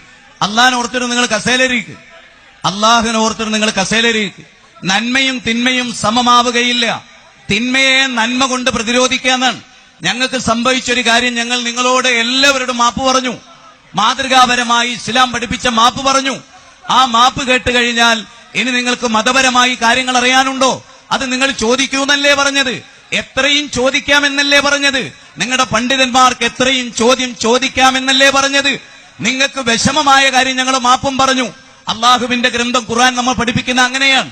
തിന്മയെ നന്മ കൊണ്ട് പ്രതിരോധിക്കുക എന്നത് അത് നിങ്ങളുടെ ബാധ്യതയാണ്, നമ്മുടെയും ബാധ്യതയാണ്. എന്നിട്ട് അള്ളാഹു പറയുന്നത് നിങ്ങളുടെ ശത്രു നിങ്ങളുടെ മിത്രമായി തീരുന്നാണ്. ക്ഷമിച്ചാൽ വമാ യുലഖാഹാ ഇല്ലല്ലദീന സബറു വമാ യുലഖാഹാ ഇല്ലാ ദു ഹള്ളിൻ അദീം. പമ്പിച്ച ഭാഗ്യവാന്മാർക്കല്ലാതെ ക്ഷമിക്കാൻ കഴിയില്ല എന്നാണ് പറയുന്നത്. അതുകൊണ്ട് അവിടെ ചോദ്യമുണ്ട്. ചോദ്യകർത്താവിന്റെ ചോദ്യം തുടരുകയാണ്. ബാക്കിയുള്ളവരൊക്കെ കസേരയിൽ വന്നിരിക്കുക. ഇൻഷാ അള്ളാഹു ഇത് പൂർത്തീകരിക്കും. ചോദ്യകർത്താവിന്റെ ചോദ്യം തുടരട്ടെ. അള്ളാഹു നന്മ നൽകുമാറാകട്ടെ.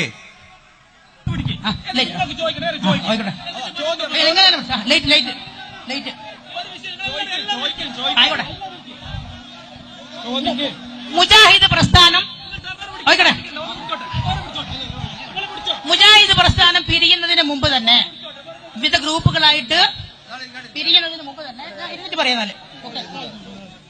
മുജാഹിദ് പ്രസ്ഥാനം വിവിധ ഗ്രൂപ്പുകളായിട്ട് പിരിയുന്നതിന് മുമ്പ് തന്നെ മുജാഹിദ് മദ്രസകളിൽ പഠിപ്പിച്ചുകൊണ്ടിരിക്കുന്നുണ്ട് ഷെയ്ഖ് അഹമ്മദ് സർഹിന്ദിയെ ഒരു നവോത്ഥാന നായകനായിട്ട്.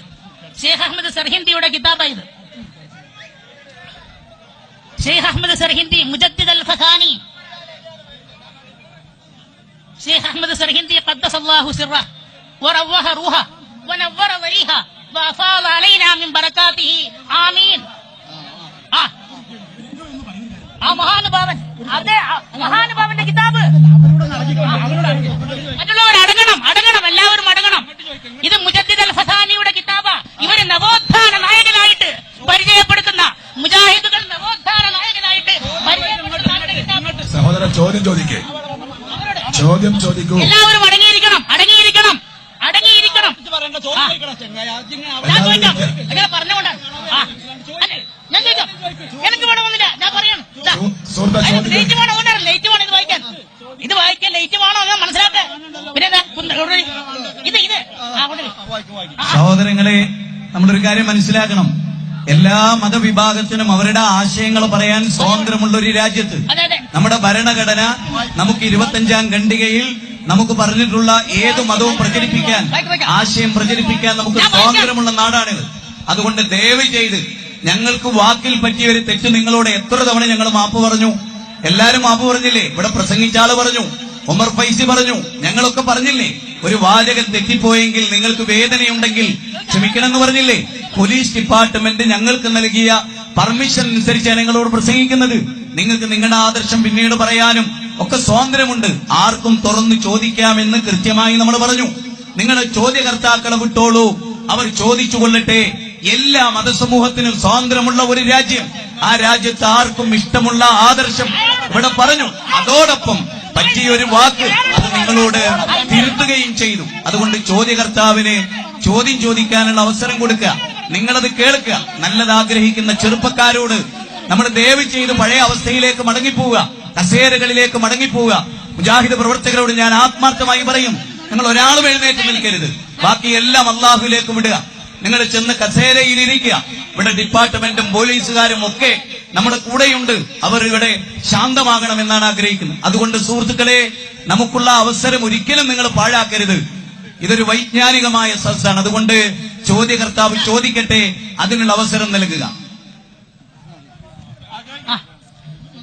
അപ്പൊ മുജാഹിദ്, അപ്പൊ നമ്മുടെ അന്തരിച്ച AP അബ്ദുൽ ഖാദർ മൗലവി അടക്കം അദ്ദേഹം നിരവധി സ്റ്റേജുകളിൽ മുജദ്ദിദ് അൽ ഫസാനിയെ ശിർക്കിനെതിരെയും വിദഅത്തിനെതിരെയും ആഞ്ഞടിച്ച ആളായിട്ട് മുജദ്ദിദ് അൽ ഫസാനിയെ വാഴ്ത്തി പറഞ്ഞ AP അബ്ദുൽ ഖാദർ മൗലവി, മുജാഹിദുകളൊക്കെ അംഗീകരിക്കുന്ന മുജദ്ദിദ് അൽ ഫസാനി. അപ്പൊ ഇത് ദീർഘമായ ഉത്തരം, ഞാനത് മുഴുവൻ വായിക്കാൻ സമയമില്ലാത്തതോട് സംക്ഷിപ്തമായിട്ട് വായിക്കാം. ഇത് ലോകപ്രശസ്തമാണ് ഈ ഗ്രന്ഥം, മക്തൂബാത്ത്. മുജദ്ദിദിന്റെ മക്തൂബാത്ത് ലോകപ്രശസ്തം. ഈ ഗ്രന്ഥത്തിൽ 53-ാം മക്തൂബ് പ്രാവശ്യം മാപ്പ് പറഞ്ഞു, 53-ാം ക്ഷമ ചോദിക്കുന്നു, നിർവ്യാജം ഖേദിക്കുന്നു, ഒരുപാട് പ്രാവശ്യം ആവർത്തിച്ചു പറഞ്ഞു. ബോധപൂർവമല്ല. ഒരു വാക്ക് അബദ്ധമായി പോയെങ്കിൽ, വേദനിച്ചെങ്കിൽ ക്ഷമ ചോദിക്കുന്നു, മാപ്പ് ചോദിക്കുന്നു. പല പ്രാവശ്യം പറഞ്ഞു, ഇനിയും പറയുന്നു. ഒരു പ്രശ്നം, ഈ പ്രോഗ്രാം ഭംഗിയായി നടക്കട്ടെ, ഈ പ്രോഗ്രാം ഭംഗിയായി നടക്കട്ടെ, അത് നിങ്ങൾ സഹകരിക്കും. ഇനിയും മാപ്പ് പറയാം, ഒരു പ്രശ്നമില്ല, എനിക്ക് ഒരു വിഷമമില്ല. അതുകൊണ്ട് അതിന്റെ പേരിൽ പ്രോഗ്രാം മുടക്കാൻ ശ്രമിക്കരുതേ എന്നാണ് സൂചിപ്പിക്കാനുള്ളത്. ശരി, ചോദ്യം ചോദിക്കും, സമയം കളഞ്ഞു. സമയം 10 മണിയാണ് പോലീസുകാർ നിർമ്മിച്ചത്. ഏറ്റവും ചുരുക്കി ചോദിക്കും. ഹലോ, അസ്സലാമു അലൈക്കും. എന്റെ പേര് നഹീം എഗരുൽ. ഹാജരാക്കാത്ത മയ്യത്ത് നിസ്കാരം പള്ളിയിൽ വെച്ച് ജുമാ ദിവസം നിസ്കരിക്കാൻ പറ്റുമോ? പറ്റുമില്ലെങ്കിൽ എന്തുകൊണ്ട്? ഹാജരാക്കാത്ത മയ്യത്തിന്റെ, അതായത് ഗൾഫിൽ നിന്നൊക്കെ മരിച്ചിട്ട് വിളിച്ചു പറഞ്ഞാൽ ആ മയ്യത്ത് നിസ്കാരം വെള്ളിയാഴ്ച ജുമാക്ക് ഖത്തീബിന്റെ കൂടെ നിസ്കരിക്കാൻ പറ്റുമോ? ഇല്ലെങ്കിൽ എന്തുകൊണ്ട്? വിഷയവുമായി ബന്ധപ്പെട്ടതല്ല, എന്നാലും ഒരു സഹോദരൻ പഠിക്കാൻ വേണ്ടി ചോദിച്ച കാര്യം എന്നൊക്കെ നമ്മൾ ഏറ്റെടുക്കുന്നു. ശരി, നമ്മൾ ശ്രദ്ധിക്കാം. നമുക്കിവിടെ നിയമപാലകന്മാർ 10 മണിക്ക് അവസാനിപ്പിക്കാൻ ആവശ്യപ്പെടുന്നു, അത് നമ്മൾ മാനിക്കുന്നു.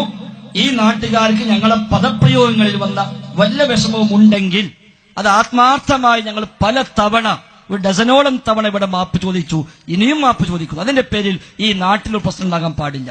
അതിന്റെ പേരിൽ ഇവിടെ 2 ചേരിയാകാൻ പാടില്ല. അതേസമയം ആദർശ രംഗത്തുള്ള കൃത്യമായ പഠനങ്ങൾക്കുള്ള വേദിയായി മാത്രമേ നമ്മൾ ഇതിനെ കണ്ടിട്ടുള്ളൂ. എത്ര ഭംഗിയായാണ് ഈ പ്രോഗ്രാം നടന്നത്. ഒരിക്കലും ഈ നാട്ടിൽ പ്രശ്നമുണ്ടാക്കാൻ ഒരിക്കലും മുജാഹിദ് പ്രസ്ഥാനം ഇക്കാലം വരെ എവിടെയും പരിശ്രമിച്ചിട്ടില്ല. അതുകൊണ്ട് ആ നിലയ്ക്ക് ഈ നാട്ടുകാരും അത് ശ്രദ്ധിക്കണം എന്നാണ് സൂചിപ്പിക്കാനുള്ളത്. അവരുടെ വേദിയിൽ പോലും നമ്മൾ ആരും എവിടെയും വന്ന് ഇങ്ങനെ ഒരു പ്രശ്നം ഉണ്ടാക്കുന്ന ഒരു സാഹചര്യം ഉണ്ടായിട്ടില്ലല്ലോ. എത്ര വേദികൾ മുജാഹിദുകളെ വളരെ മോശമായി ആക്ഷേപിക്കുന്ന എന്തെല്ലാം പ്രശ്നം നടക്കുന്നു. ഞങ്ങളാരും പ്രശ്നം ഉണ്ടാക്കാൻ വരാറില്ല, ഞങ്ങളുടെ ശൈലിയും അതല്ല.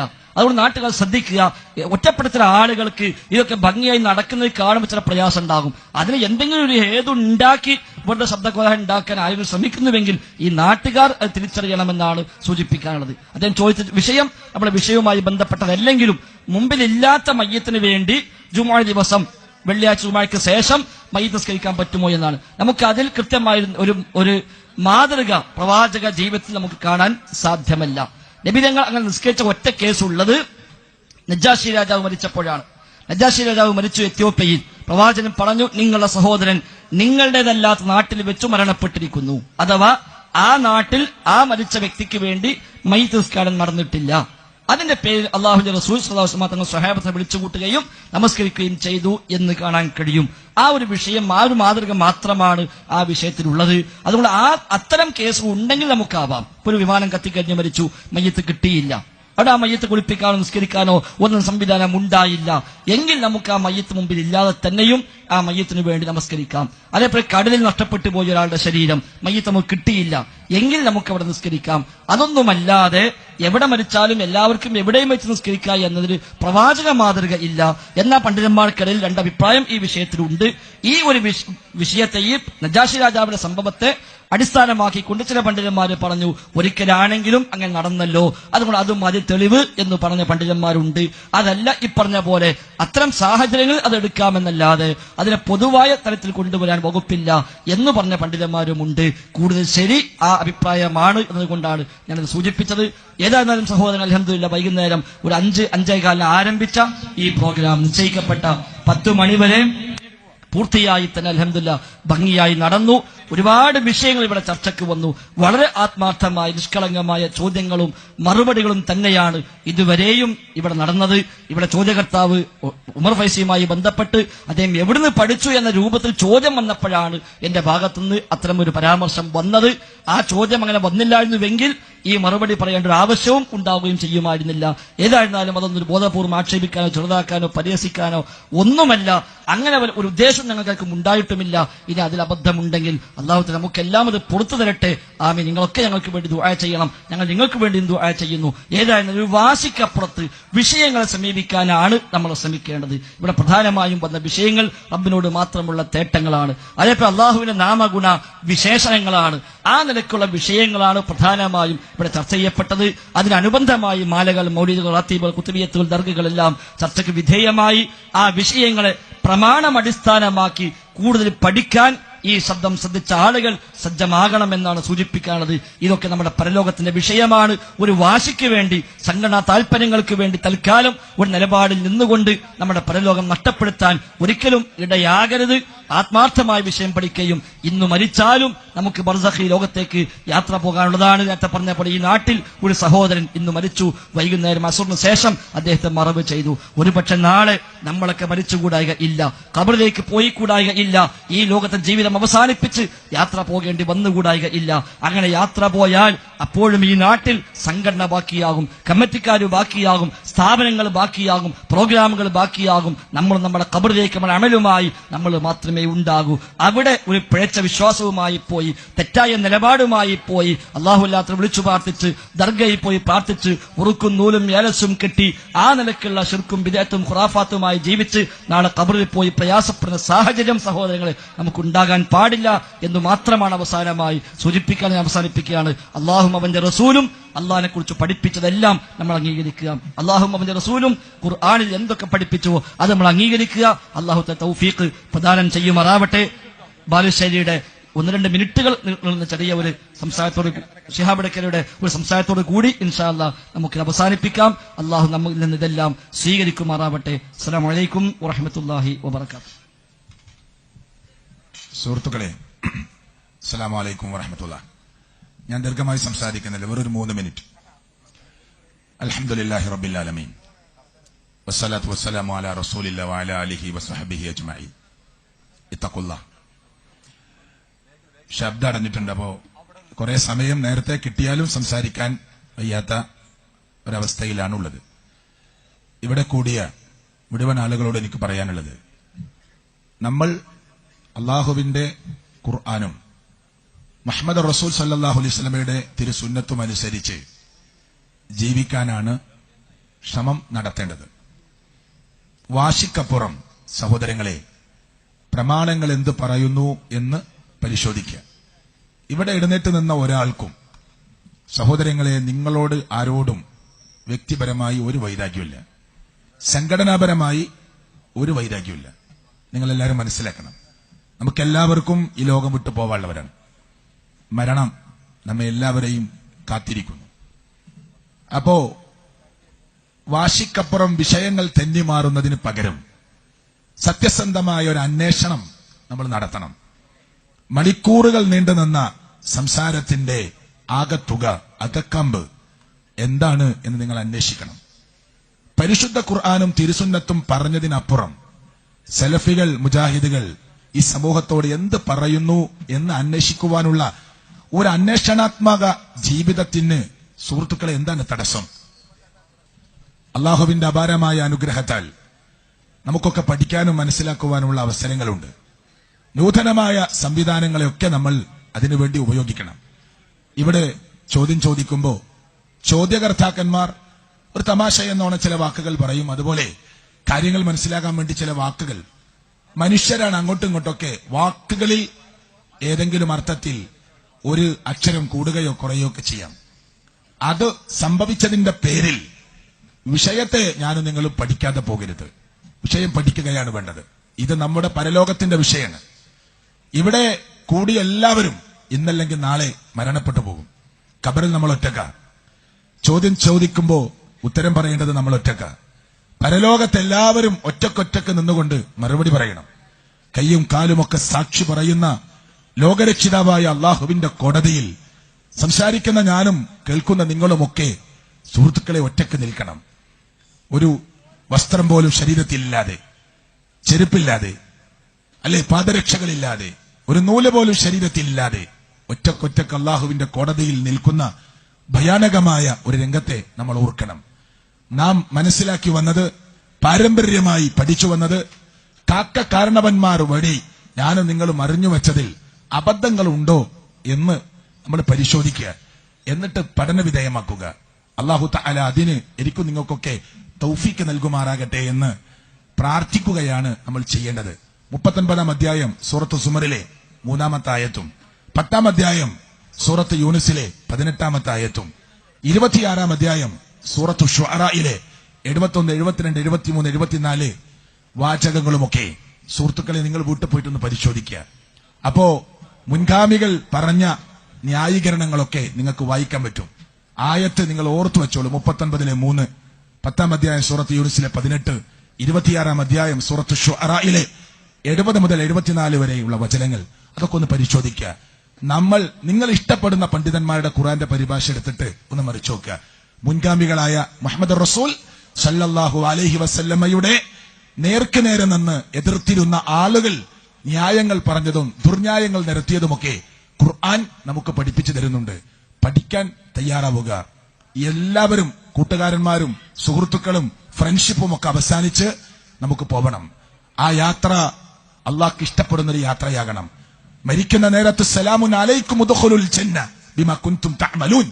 അതെ, നിങ്ങൾ പ്രവർത്തിച്ചതിന്റെ അടിസ്ഥാനത്തിൽ സമാധാന വാക്കുകൾ കേട്ടുകൊണ്ട് മരിച്ചോളൂ, വിട പറഞ്ഞോളൂ, തിരിച്ചു പോന്നോളൂ, സ്വർഗത്തിലേക്ക് പോന്നോളൂ എന്ന് മലക്കുകൾ, അള്ളാഹുവിന്റെ മലാഖമാർ, മലക്കുൽ മൗത്ത് അടക്കമുള്ള ആ സംഘം വന്ന് നമ്മളോട് പറയണം. യദ്രിബൂന വുജൂഹും വഅദ്ബാറഹും, മുഖത്തും മുതുകിലും ആഞ്ഞടിച്ചുകൊണ്ട് റൂഹ് പുറത്തേക്കെടുക്കണോ എന്ന് ആക്രോശിച്ചുകൊണ്ടുള്ള ഒരു മരണം പ്രിയപ്പെട്ടവരെ നമ്മൾ ആരും ഒരിക്കലും ആഗ്രഹിക്കുന്നില്ല. നമ്മൾ ആഗ്രഹിക്കുന്നത്, അഭിലഷിക്കുന്നത്, മോഹിക്കുന്നത്, കൊതിക്കുന്നത് നല്ല മരണമാണ്, സ്വർഗത്തിലെത്താനാണ്. അള്ളാഹു അതിനുള്ള വഴികൾ നമുക്ക് ഒരുക്കി തരട്ടെ. ഇവിടെ സംസാരിച്ച മുഴുവൻ സംസാരങ്ങളും ഗുണകാംക്ഷയുടെ സംസാരമാണ്, മനുഷ്യർക്ക് മുമ്പിലുള്ള നസീഹത്തിന്റെ സംസാരമാണ്. ആ സംസാരത്തെ ഈ ചെറിയ ചെറിയ ഒച്ചപ്പാടുകൾക്കിടയിൽ നിങ്ങൾ മറന്നു പോകരുത്. അന്വേഷണം തുടങ്ങട്ടെ, പഠനം ആരംഭിക്കട്ടെ എന്ന് മാത്രം. സമയം അവസാനിച്ചതുകൊണ്ട് ഞാൻ എന്റെ വാക്കുകൾ അവസാനിപ്പിക്കുകയാണ്. ഇത് ഭംഗിയായി ഇവിടെ നടത്താൻ ഈ സ്ഥലം അനുവദിച്ച ആളുകളുണ്ടാവും, ഇവിടെ കൂടിയ ആളുകളുണ്ടാവും, അതുപോലെ നിയമപാലകരുണ്ട്. അവർക്കൊക്കെ ലോകരക്ഷിതാവായ അല്ലാഹു തആല എനിക്കും നിങ്ങൾക്കുമൊക്കെ കിട്ടിയത് സന്മാർഗമാണ് എന്ന് നാം വിശ്വസിക്കുന്നുവെങ്കിൽ ഹിദായത്തിലേക്ക് തിരിച്ചു വരാൻ സർവശക്തനായ അല്ലാഹു എല്ലാവർക്കും തൗഫീക്ക് നൽകുമാറാകട്ടെ.